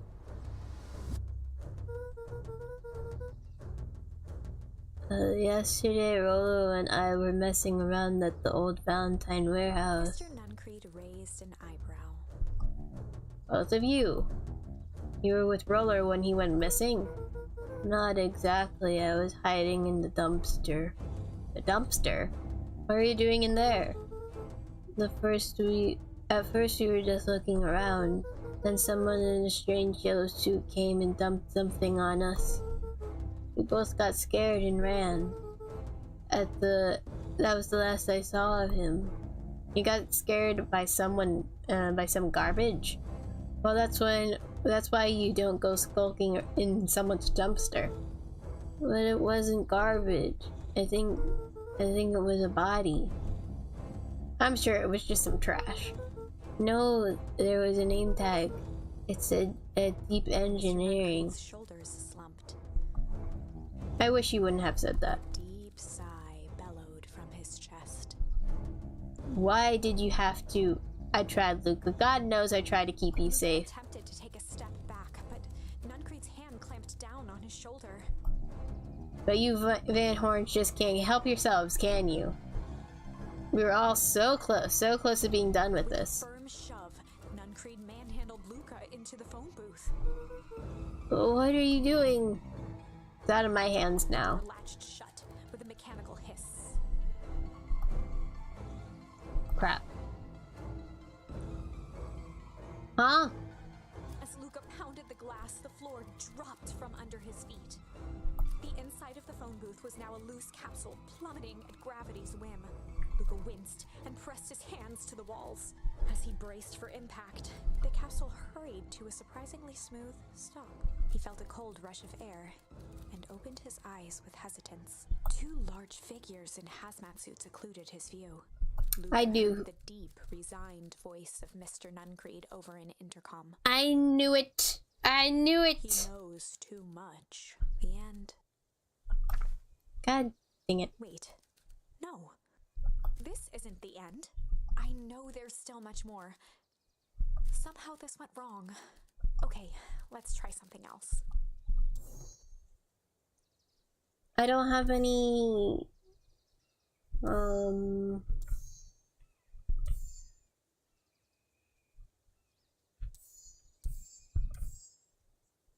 Guess we could go back here. Let me look at the art for all of these. That one. That one. That one.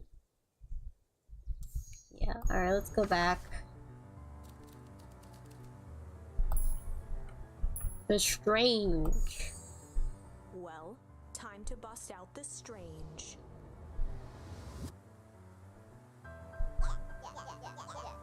Alright, look, Luca. Looks like you need a little mud bath. What's wrong with you, new kid? We're about to pound your friend. Beck stared in silence, the only sign of life being the twitch of an eye. It's weird when people don't talk. Yep. Stop being a weirdo. Hello? Are you some kind of wackadoo? Makes sense. Wackadoos travel in packs. At the sight of Iggy taunting back, something in Luca snapped. Iggy's smirk shifted to a look of shock as Luca launched himself into his stomach. Frog! Iggy's clothes were drenched in the glowing ooze. You jerk, my clothes are ruined. I'm gonna. Iggy's voice began to slur as he struggled to get up.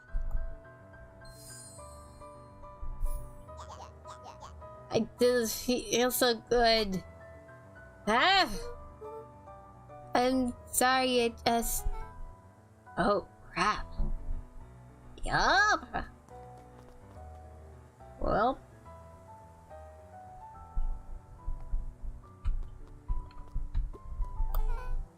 That was intense. He's gonna be okay, right? Nothing about this seems okay. House. This strange ooze and what it did to Iggy. Was Rollo caught up in all of this? We have to find Rollo. You took the words out of my mouth. Okay. Get back, I guess.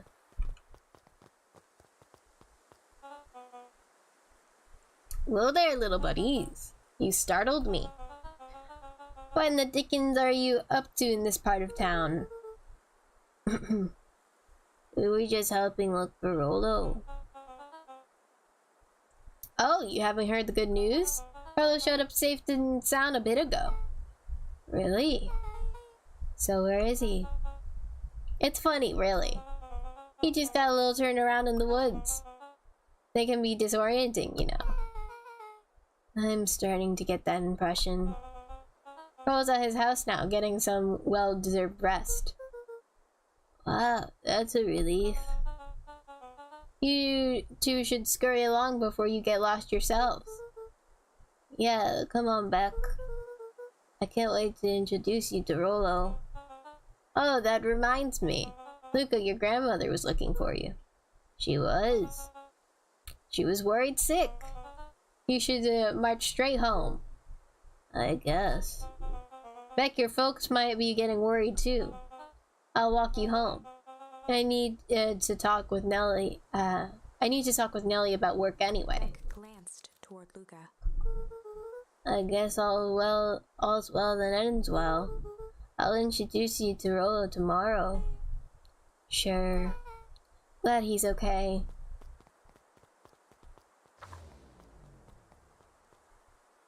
Rollo was safe. A wave of relief washed over Luca, which was quickly replaced by a sense of dread. Gran is going to kill me. If he hurried, he might just make it home before sundown. Chapter 4. Our harvest awaits. I don't like how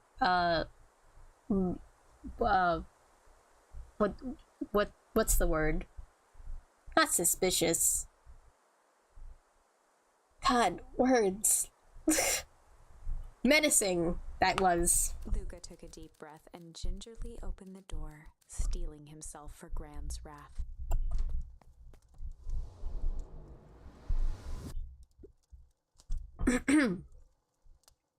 Gran, I'm home. Everything's fine. Gran.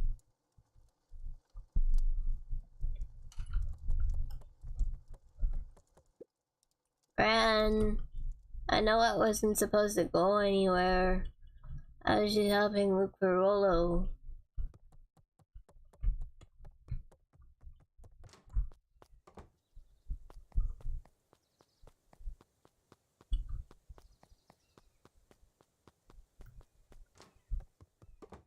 Gran, Roxy came over.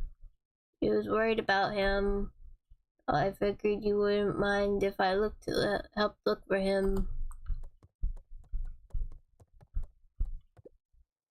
It turns out Rollo is safe and sound.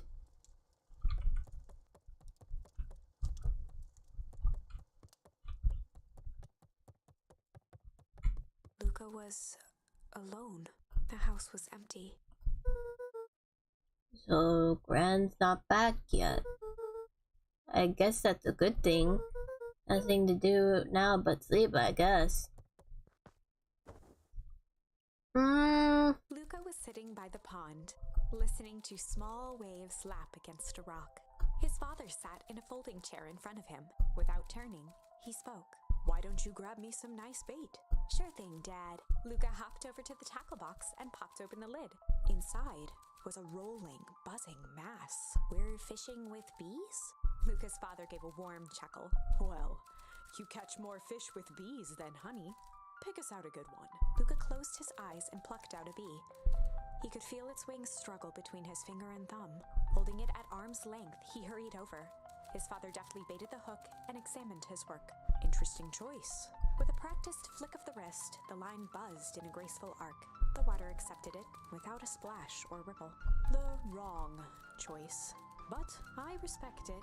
The pond began to freeze over. "Sometimes we gotta make the wrong choice before we can make it right." Pallid ice propagated across the still surface with an alarming speed. Luca scrambled back as the ground beneath him turned cold. "Dad, I don't understand." "Sorry, kiddo. Understanding isn't always part of the deal." The relentless ice shot through the fishing line toward his father.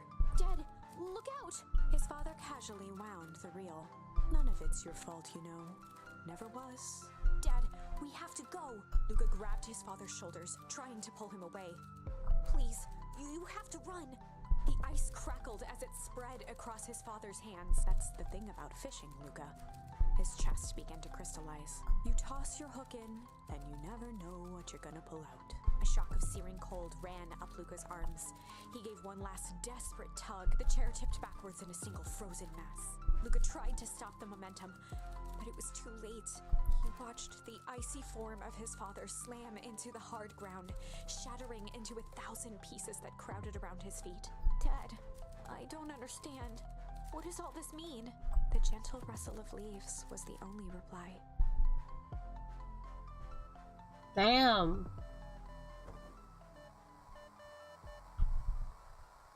Luca's eyes struggled to focus on the walkie-talkie. Hello. Faintly, he could hear Rollo amongst the noise. Luca. Rollo, is that you? Luca. There. Rollo, it's the middle of the night. Luca, thank God. Listen, I don't know how long this thing will work down here. Down here? Rollo's voice was coming through more clearly now. But some words were still just static. Listen to me. Someone grabbed me yesterday. What? The man in the hazmat suit. It was... took me to some sort of... I think I'm underground. Underground? Are you okay? Kinda. They seem more interested in... from now, at least. Mr. Kerr said you made it back home safe. Kerr? No. Trust... He's... Hold on. Someone's coming. The signal went silent. Rollo. Rollo, where are He you? held still, waiting for a response. His pounding heartbeat marking the passage of time. Okay, I think they're gone. Getting worse. I can barely hear you. His voice began to fade. Losing signal. Not much time. Mission control. You need to... The treehouse. The treehouse. The signal died for good. What is he trying to say about the treehouse? What's at the treehouse? The antenna. You want me to use the antenna in the treehouse to get better signal.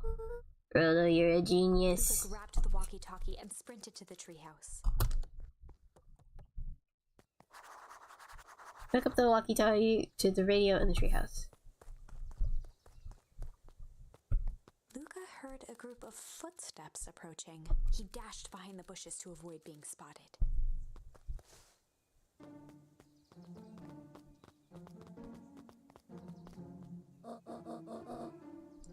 So, we all understand our roles. You can count on me. I still think we need more time. This wasn't the original plan. Mr. Tolliver paused, shifting his eyes to one side. We're all in danger now. I, for one, refuse to sit idly by and while that danger persists.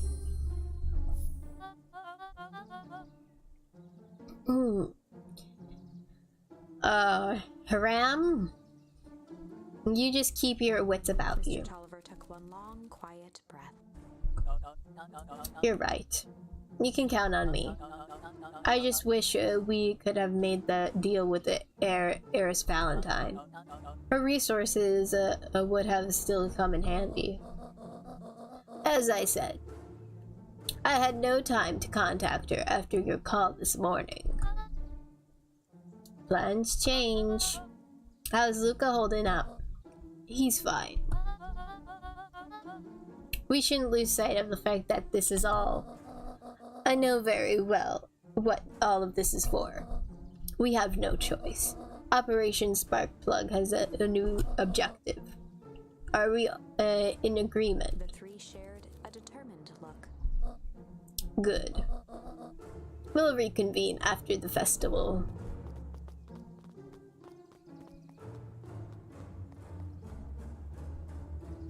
I do not exist! Ran? Are you meeting with Mrs. Fratelli and Mr. Tolliver late at night? Hey, Luca! Gah! Dawn, you scared me. How long have you been there? Oh, just a few minutes. Earlier today, I saw Mr. Tolliver and your grand enter the diner together. When my shift at the newsstand was over, they still hadn't left. Again, I need a drink. So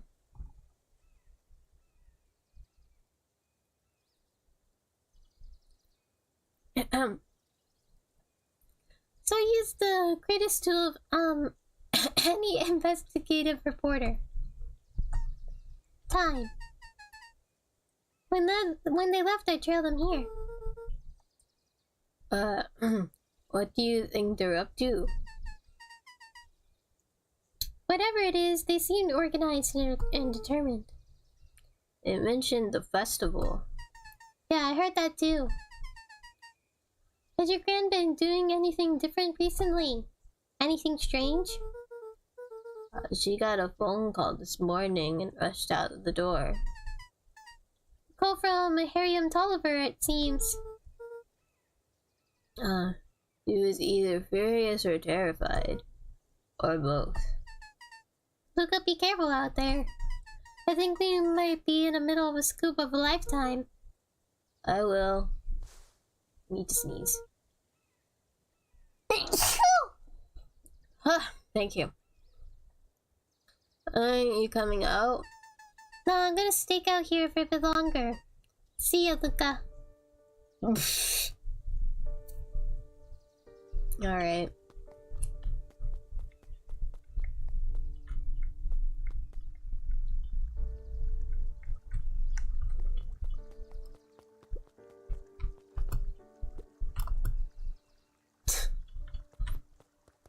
Oops. I did it! I changed the sign.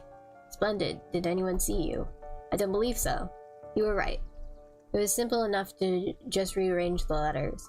Odd choice for a prank, though. In situations such as these, odd is good. The boys shared a mischievous grin. I can't wait for everyone to see the big reveal. It should be quite memorable. Let's make ourselves scarce for now.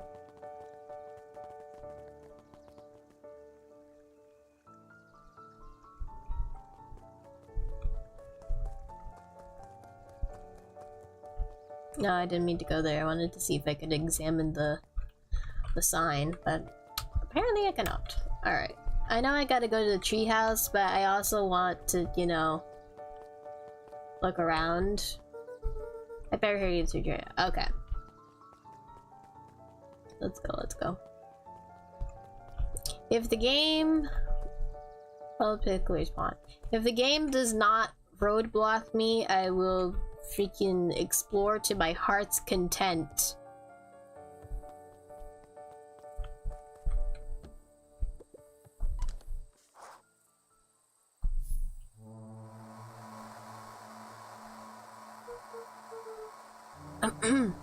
Rolo, are you there? I'm out of the treehouse now, Rolo. Mr. Kerr said you were alright. What happened out there? Hang it, Rolo, where are you?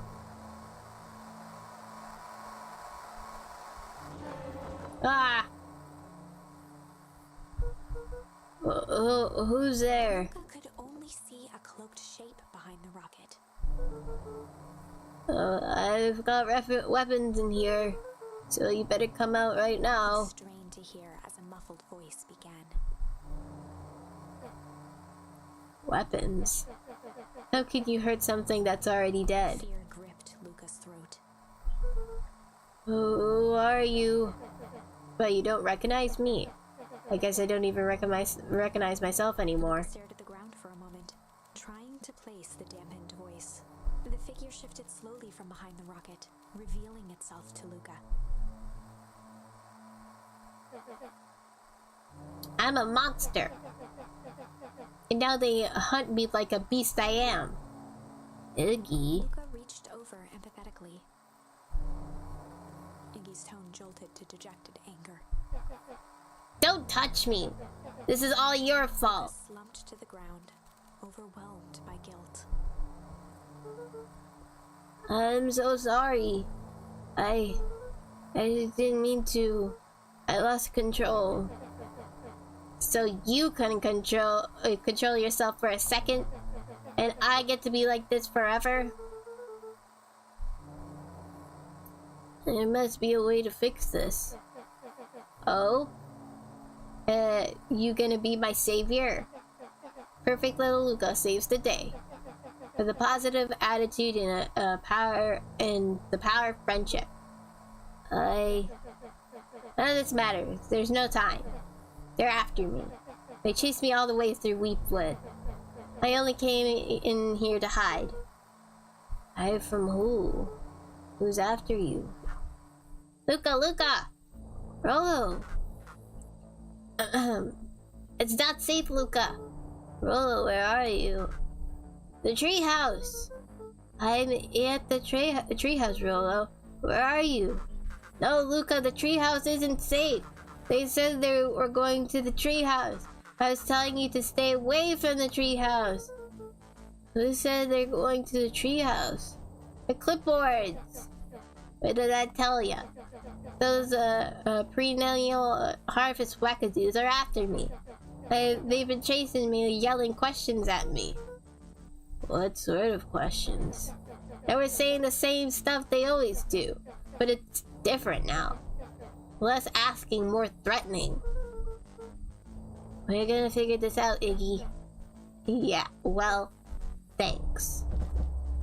Hello? Is anyone present in this arboreal domicile? Crap, they found me. Luca, what's happening? Don't panic. You stay here and I'll see what they want. Oh my god. Hello, Mr. Van Horn. We would love to hear your thoughts. Do you have any time for an informal chat? We will be brief. Your time is valuable to us. Be down in just a second. Of course. We have a problem. Luca, you gotta get out of there. Who's out there? Is it them? Yeah, it's the clipboards. A bunch of them. How many? Maybe all of them? And yeah, you were right. They're all saying the same stuff, but with a creepy knob cranked to 10. Might young Iggy be present? We would love to hear his thoughts. Run! He slumped to his knees. I don't know what to do. I'm just so tired. Luca, what do we do? Luca grabbed the walkie-talkie and headed for the window. Follow my lead. Luca and Iggy climbed up the back of the treehouse to its roof, where Rollo had constructed his MCDC, the Mission Control Defense Cannon. From behind the crowd of clipboards, William Kerr strode forward, a warm smile on his face. Iggy, there you are. You gave all of us a heck of a scare. Go away, just leave me alone. Oh, I'm sorry, Iggy, but no can do. Don't worry though, we're here to help. Help? Then why were you chasing me? Luca, can you talk some sense into your pal here? Just look at him, he's not well. What's wrong with him? What did that gunk do to him? Well, that's a pretty honkin' big question, Luca. All you need to know is that he's sick. He's real sick, Luca. I just need you to let us up there and take care of him. You told me Rollo was okay, that he was back at his place resting. He is. Poor fellow just got a little lost. That's a lie. That is a hurtful thing to say, Luca. I thought we were buddies. Why? Because he lets you ramble on like a wackadoo. Nobody likes you, you creep. Kerr's smile faltered. Why don't you pop down here so we can have a face to face? Yelling like this is gonna give us all a heck of a sore throat. And who wants that? His grip tightened on the MCDC. What did you do to Rollo, you liar? Well, shucks, Luca. The only teeny tiny fib I told you was the one he was at home. He is resting, and he is perfectly safe. For now, at least. What happens to him next is up to you, Luca. Look around. You're in quite a pickle, and I'm the only person in the whole wide world who can help you. You get to decide how this ends. Bruh. Luca's mind raced. He was caught in a trap. What do you do when there's no hope? He wiped his cheeks with a sleeve. What are you gonna do, Luca? Luca drew himself and decided to take the only option they had left. Fight! Apparently.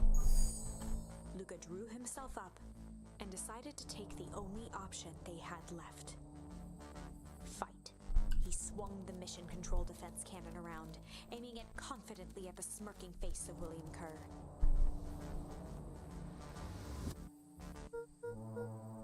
Hey, Mr. Kerr. Luca summoned his most insolent demeanor.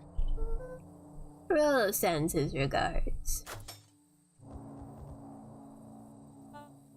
Hey! That was uncalled for, more than a little rude, and just plain unsanitary. Luca, I really did think we were good pals. What a shame that it's come to this. Turned his back on the two boys. End With this. a nonchalant wave of the hand, he made his exit. As the clipboards began to slowly advance on the treehouse, Luca looked to Iggy with resignation in his eyes. The end. That escalated quickly. Maybe discretion was the better part of valor here. Let's put a pin in this for now. Alright.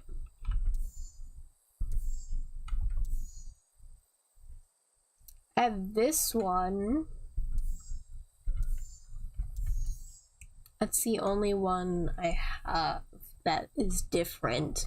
Everything else I've used up, so let's do that one.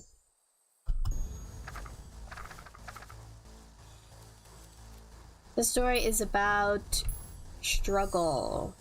This is a story about struggle. Luca could hear a machine humming somewhere nearby. He felt around wildly, searching for something, anything that could help. His hands found a hard object, maybe a tile? He yanked it free, lifting the cold stone. Let me Go! Luca swung the tile as hard as he could at the shape that still held fast to his leg. He heard the crack of glass as the stone hit the assailant's mask. With a muffled yelp, the hand let go. Luca was free and scrambled to the door. He never looked back once on the long run home. Chapter 3. Everything's fine. I doubt that. Next morning, it was quieter than usual at the breakfast table. Only the sound of silverware and chewing interrupted the awkward silence.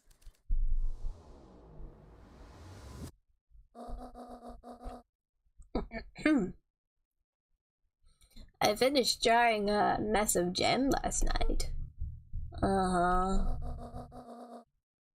So that'll need to get delivered into town today. Okay. So what did you and Rollo get up to yesterday? Oh, Rollo had things to do, so I just sort of poked around town. I've set the jam down by the front door. There are 2 batches to drop off. One for Mr. Tulliver at the Bag and Wag.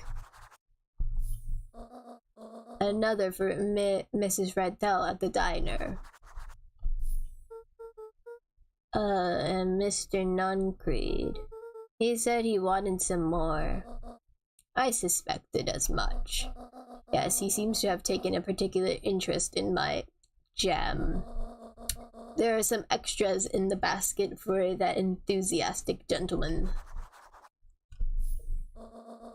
Just make sure Frantel and Tolliver get the ones on top. No problem. Off with you now, while the day is still strong. Okay.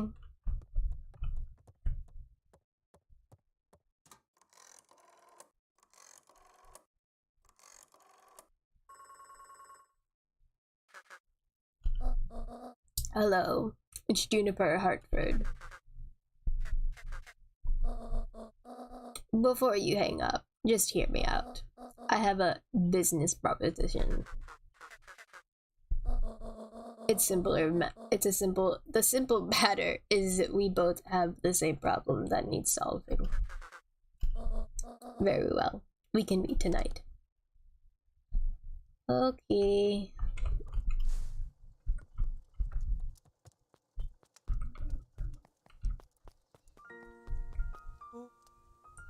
Okay, sorry about yesterday. Roxy can be so annoying. But good news, no more boring chores for me today. Did you make it to the old Valentine warehouse? So, what did you find? Give me the dirt. Something happened. There was someone else there. What? Who was it? Was it aliens? I knew it would be aliens. No.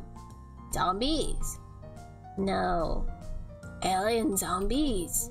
What else could it possibly be? Well, I gotta deliver these into town first. We can catch up after. Oh, is it a whole thing? It sounds like a whole thing. Yeah, we shouldn't talk about it here. Yeah, at the treehouse tonight. I'm not sure what this treehouse is you speak of. Meet me at mission control. Roger that, Space Cadet.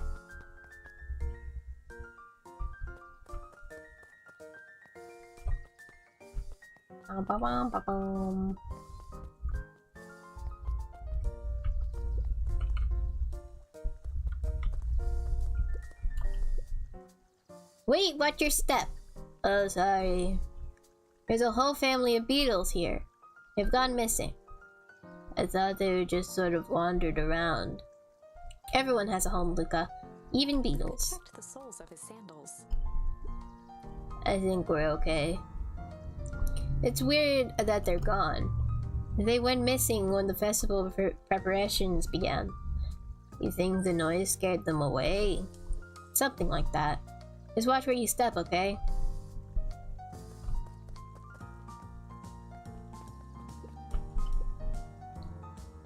You could tell those jerks It doesn't matter how many boxes they pile up. I ain't moving.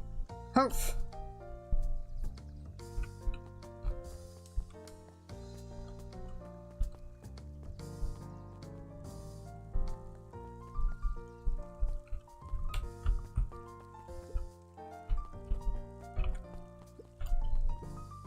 Anger from the past, mistakes not yet made, and a glimmering hope for the future.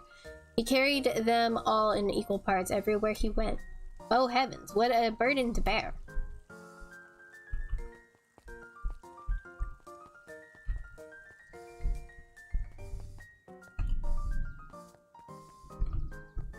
Can't talk to these guys, alright.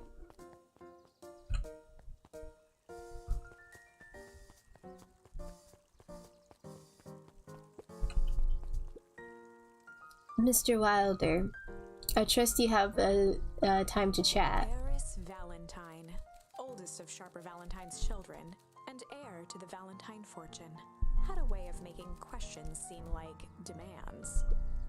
Certainly. What seems to be the problem? Mr. Wilder had learned to assume that if he was hearing from Eris, it was because she had taken issue with something he had put in the paper. I couldn't help but notice that the front page of this morning's paper was consumed with stories about this silly festival. Well, yes, that is the news of the day. But there are no mention of the museum, nor the foundation through which it was endowed. I'm sorry, Miss Valentine. My readers are more so interested in this town's future, rather than any one family in particular. There was a time, Mr. Wilder, when the goings on of my family was the only thing this town cared about. Well, things change, ma'am. And you know, change is dangerous. If you finish that thought, I will make that monocle a permanent picture of your anatomy. My apologies.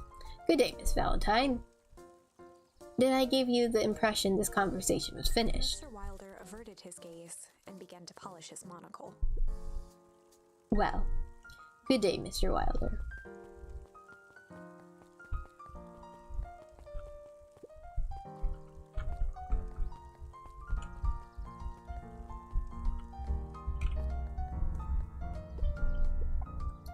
How do you keep the ice cream cold?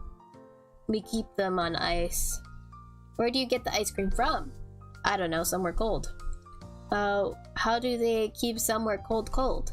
Look, Bert, do you want some ice cream or not? No, I'm good.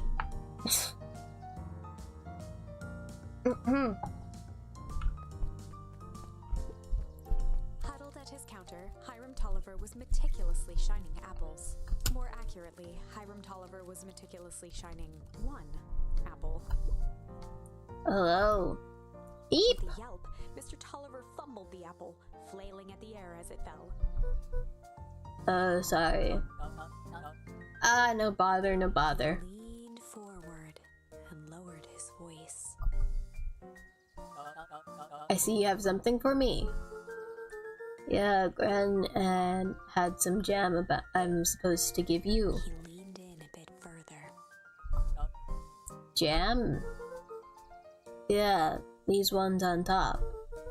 She wrote your name on them. Mr. Tolliver leaned back, speaking loud enough for anyone to hear.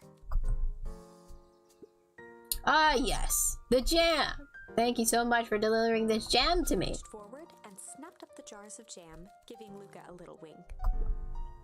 I shall put it on my store shelves post-haste. Okay, I should finish my deliveries. Of course. He leaned in for a final whisper.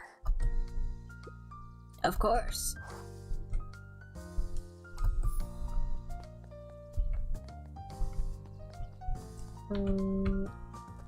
Just want to look around a little bit more before we...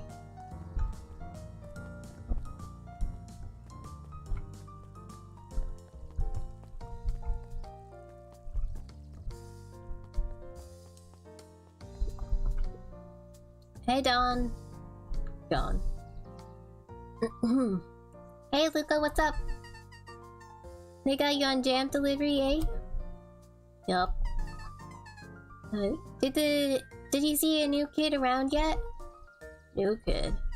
Yeah, I came in from the big city. Her parents both got jobs here. But get this, one of them is working for William Kerr in perennial harvest. And the other is working for Harris Valentine. And the Valentines represent Beacon Pines' path. Perennial harvest has positioned itself as the town's future.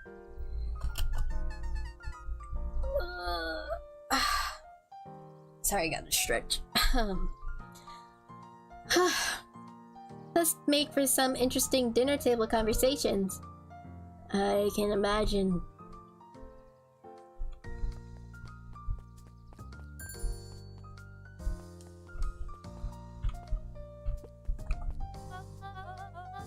Well, if it isn't my favorite little jam runner. Hey, Miss Fratelli. Look at you. She leaned forward and pinched Luca's cheek. You're all skin and bones. Your grand not feeding you. She is, it's just... I understand.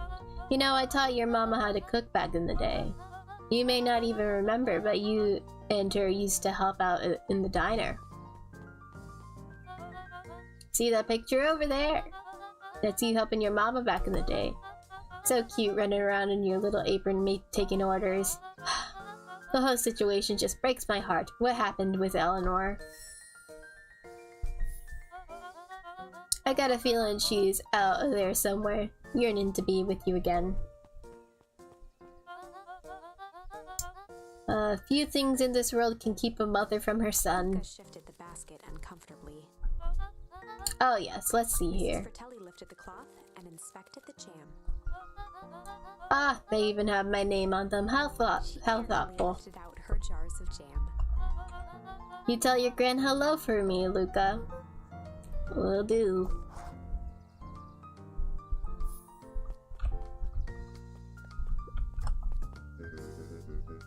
If I could just be left alone, young Mr. Von Horn. Oh, sure, sorry to bother you. It's just that Mr. Kerr has asked me to make the opening speech at the festival. Being mayor and all, you might expect me to be a charismatic speaker. The truth is, I'm terribly nervous. I really don't think I'm cut out for this sort of thing. Cut out for being a mayor or for public speaking. Both, I suppose. I never really chose any of this. It's more of a duty to my family, for our legacy. Sounds like a heavy burden. As for the festival, just speak from your heart, I'm sure it'll be great.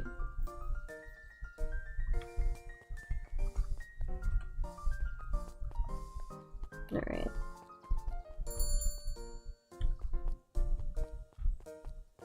Anything? Alright. Go on over to, this creep of a guy. I'll go to the library. Anything to do before? Hey, Kato. Good afternoon, Luca. Can I help you find anything? Maybe, maybe not. Try me. Well, there's some weird stuff going on at the old Valentine warehouse. Can't say I know anything about the old warehouse. The empty hives don't stay empty for long. Huh? Kato motioned to the book in front of him. The more I read about bees, the more similarities I see with people. If a hive collapses and fails, it doesn't stay empty for long. A new queen will set up shop pretty quickly. So you're saying it would make sense for someone new to start using the warehouse. Nurture abhors a vacuum.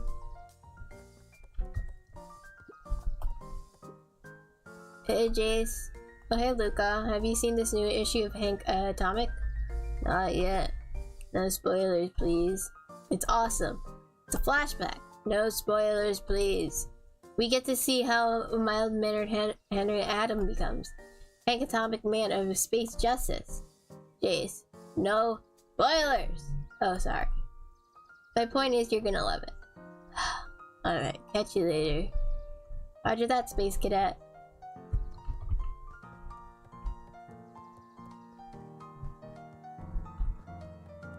Alright. Looking for charms, looking for charms.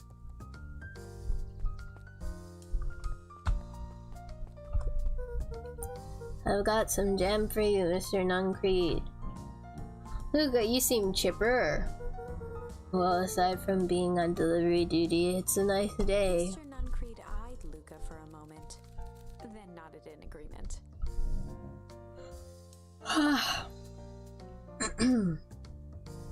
I suppose it is. So, do you want your jam? Oh, right. Usually Juniper drops those off herself. I guess she's busy today. Anyway, this is my last delivery for the day. Oh, in that case. Nuncreed snatched the basket from Luca. I'll hold on to the basket until I see you next time. I see your gran.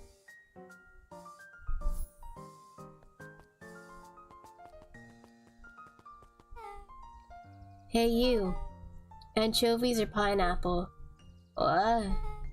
Don't think. Just answer. Pineapple. Why? How old are you? 12. Perfect. Follow me. Who are you? Anyone ever tell you you ask too many questions? Just try to keep up, okay? What just happened? Well...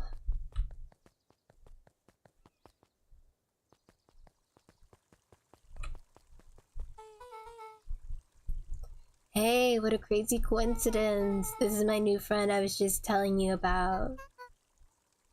Oh, that's wonderful. Yep, we just hit it off. Oh, really? Get this, his favorite pizza topping is, in the whole world is pineapple. And what is your new little friend's name? Locked eyes with Luca. The look on her face was equal parts expectant and desperate. Luca Van Horn, nice to meet you. Oh, God. I need to stretch again. Ugh. I'm Nellie, and this is Alona. We're Beck's parents. Beck gave Luca a quick nudge. Oh, yeah. Beck told me all about you. Already feels like we've known each other for years. So you both can stop obsessing about me making friends. Oh, darling, we've never doubted you. It's just that for children with fewer than 5 close friends, the probability of a stunted development doubles. Well, 1 down, 4 to go, I guess. What Nellie means is that we just want this move to be easy on you as possible. You can relax. A friend has been befriended. This calls for a celebration. Luca, you must join us for dinner tonight. Dinner? Wow, another coincidence. I actually already asked him, and he said he would love to. It's just wonderful. In that case, we should pick up some groceries. You two don't get in too much trouble now.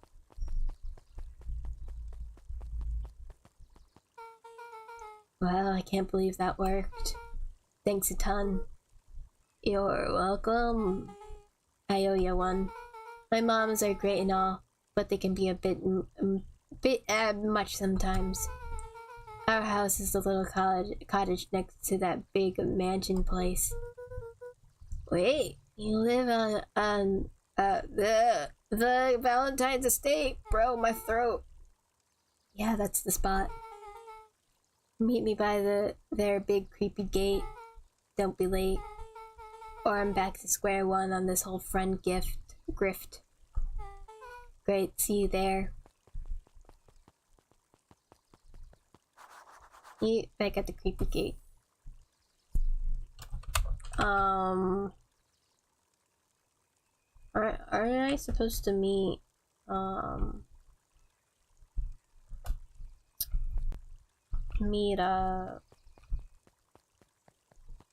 what's his name? Rollo.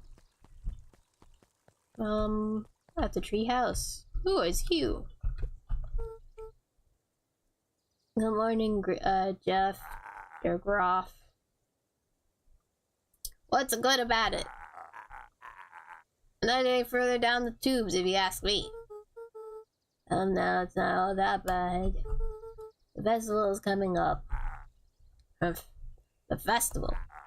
Old Man Valentine used to put on Kakamine shindigs all the time. Oh, where did that get us? Well, it's perennial harvest pudding on this one, and they're doing it for the whole town. As far as I see it, the difference between the old Valentine Company and this new perennial harvest outfit through his pockets for a bit. Is the difference between this empty soup can and this brown banana. But those are both garbage. Exactly. How long have I been streaming? Almost 3 hours. Alright.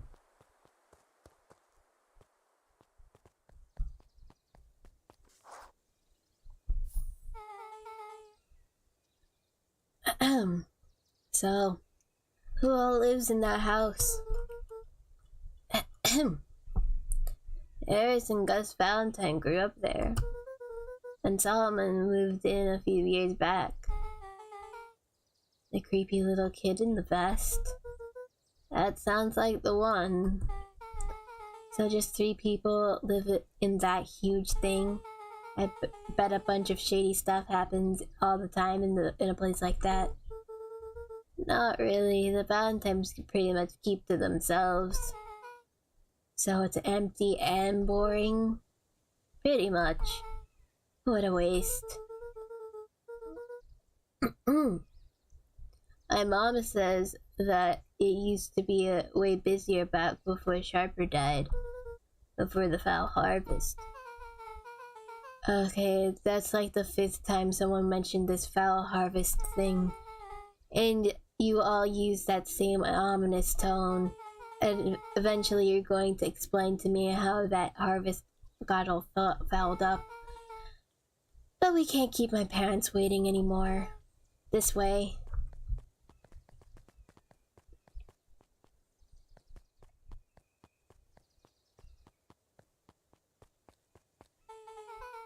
Most kids would have just ditched me by this point. Why are you still here? You look like you could use some help. You know what, Luca? You're not so bad. Let's get through this as simply as possible. Just eat, smile, and nod. Fun. Great, whatever you do, don't bring up their work. I think I can handle that. Took a long breath, then gave a firm nod. Here goes nothing. Chapter 4. Dinner with the Moodwills. Ilona Moodwill was worried about change. A gardener at heart, she understood the necessity of change, relied on it even. But there was a difference between the controlled world of her plants and this cluttered cottage in a strange town. Almost done. Nellie was a blur of activity, digging through boxes. Sorry, love, couldn't find the dishes. We'll have to make do with paper plates. Dinner went by without much conversation. As she watched Beck and Luca finish up their pizza, Ilona let herself relax into the chair. The things she cared about were still here. Nellie finally had the job of her dreams. Beck was beginning to take root. Ilona's task was simply to tend to them. She could do that.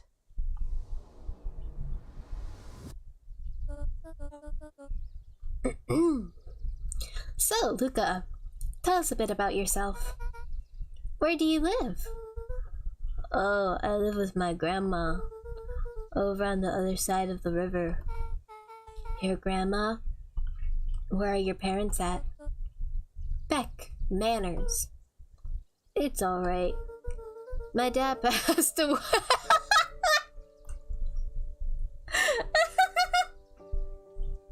I'm sorry, I shouldn't be laughing, but just like, oh yeah, what happened to your parents? My dad passed away in an accident at a fertilized plant but 6 years back.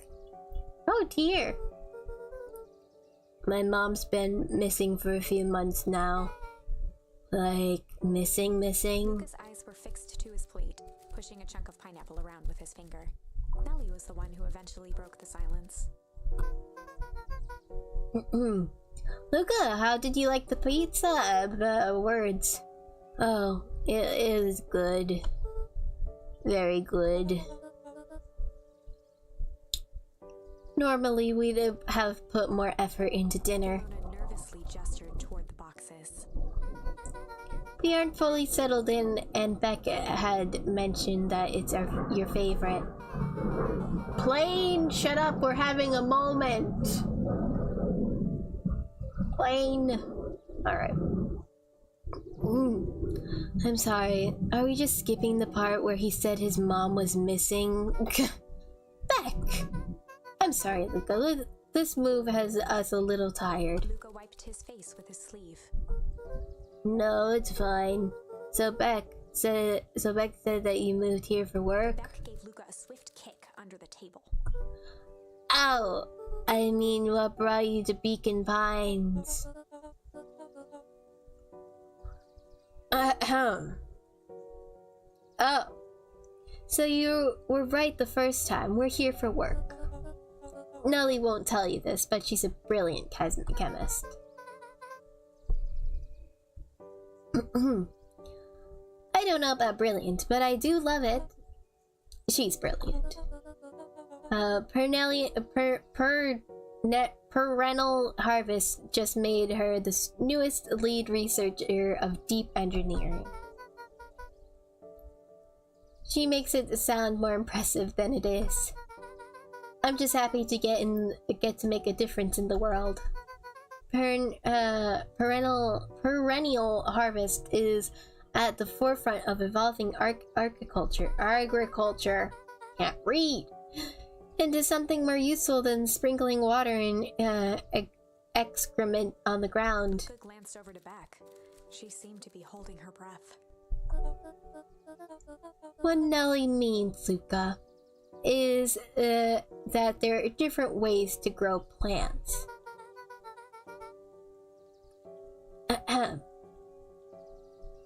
Yes, some people talk to their plants and hope for the best. And some people happily leave their job to allow a loved one to pursue their dream. You swore you didn't. Beck slammed her fist into the table, perhaps harder than she intended. Hey, Luca, how about some dessert? I actually have to meet my friend Rolo soon. He glanced outside to gauge the time. The sky was darker than he expected, filled with ominous clouds. Looks like there's a storm brewing. I should get going. Oh, I didn't think there was any rain in the Almanac.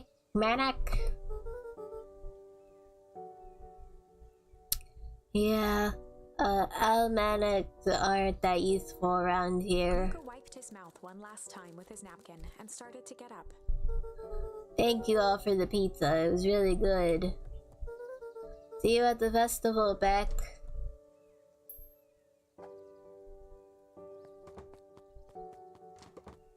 Wait up. I'll walk you home. Surprised, Luca turned around. He knew Rolo could be prickly around new people, but Beck seemed cool. Rolo would warm up to her eventually, probably. Luca began to respond, but the sky answered for him as the clouds above began to rumble or break. Whoa. Let's go break. Luca began to respond, But the sky answered for him as the clouds above began to break, revealing patches of star-filled summer night. Moonlight filtered down, shimmering in the treetops.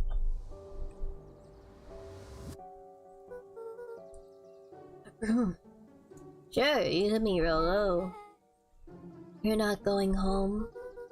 No, I promised Rollo I'd tell him about... Lucas stopped himself mid-sentence. Promised you'd tell him what? Spit it out, bub. We're thick as thieves now. If there's a juicy secret, you gotta tell me. Okay. You can come to the treehouse and I'll tell you both what happened. Heck yeah. Lucas saw Beck skulking by the gate. So you're telling me there's nothing mysterious or creepy about this place? It's mostly boring and empty. I refuse to believe that. A big spiked gate, looming mansion, rich reclusive owners. It even smells shady. Grabbed the wrought iron bars and shook the gate. Mark my words, you decadent nightmare house. You will reveal your secrets to me.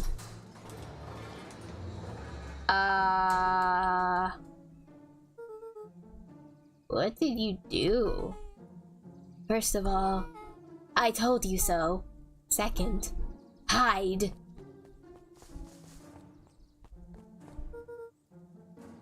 There's Valentine. Who's that she's talking to? Shush. I expect to return that suit in working order. I expect you to return that suit in working order. Of course. As long as everything proceeds as planned.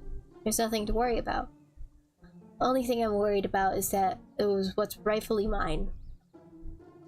If that means making some unsavory alliances, so be it. I couldn't agree more. Oh, there comes a time to suspend hostilities. I'll deal with our common threat. Now this is what I was talking about. Beck's voice was an excited whisper. Proper shady stuff. Someone in a suit like that tried to grab me yesterday. Seriously? Shh. You do not understand that when this is all inevitably fails, I will deny everything.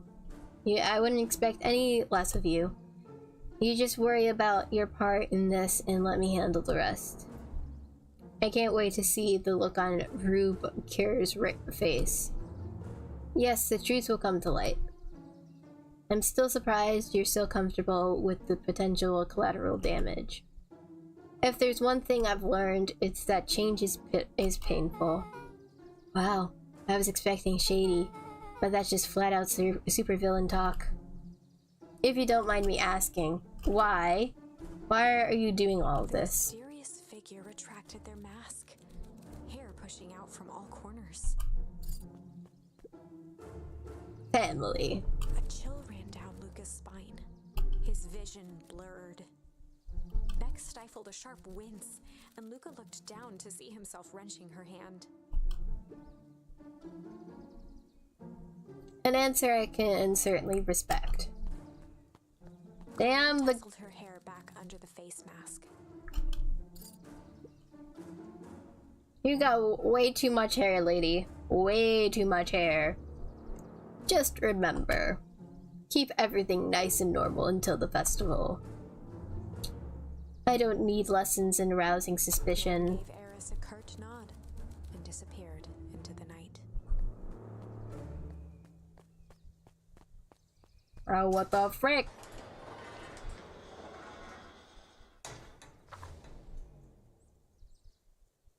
Chapter 5.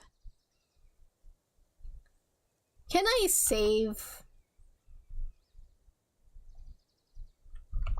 What is social? Audio, video. Saved. What time is it? Okay, it just saved. So you know what? I'm gonna leave it off here. My throat is killing me from doing all these voices, and I do not want to get up and get another drink. So yeah, we're gonna leave it here. I thought I was gonna get through this in one sitting. I know it was like, it said it was like 5 to 6 hours long. But my throat is killing me. So yeah, we shall continue this game next week. I really like it so far. Yeah, I really like the art style, the mystery behind it. I like the like gimmick behind it with like finding like words to change how the story progresses and stuff like that. I think it's really cool. So yeah, we're gonna end it here. Yeah, I might do another late night Persona 4 stream. I don't know yet, but yeah. I don't have any I don't have my schedule out for next week. But I will get on that, and I will post it to the community tab on YouTube and also on my Twitter. What I do decide to have be scheduled for next week for streaming and stuff. I don't have any scheduled streams for this weekend, but I will probably do some unscheduled streams such as Persona 4 and stuff. So yeah, I hope you all have a good weekend. And yeah, see you all sometime in the near future. Bye. Hang on. All right. Where's my cursor? Okay. Bye bye.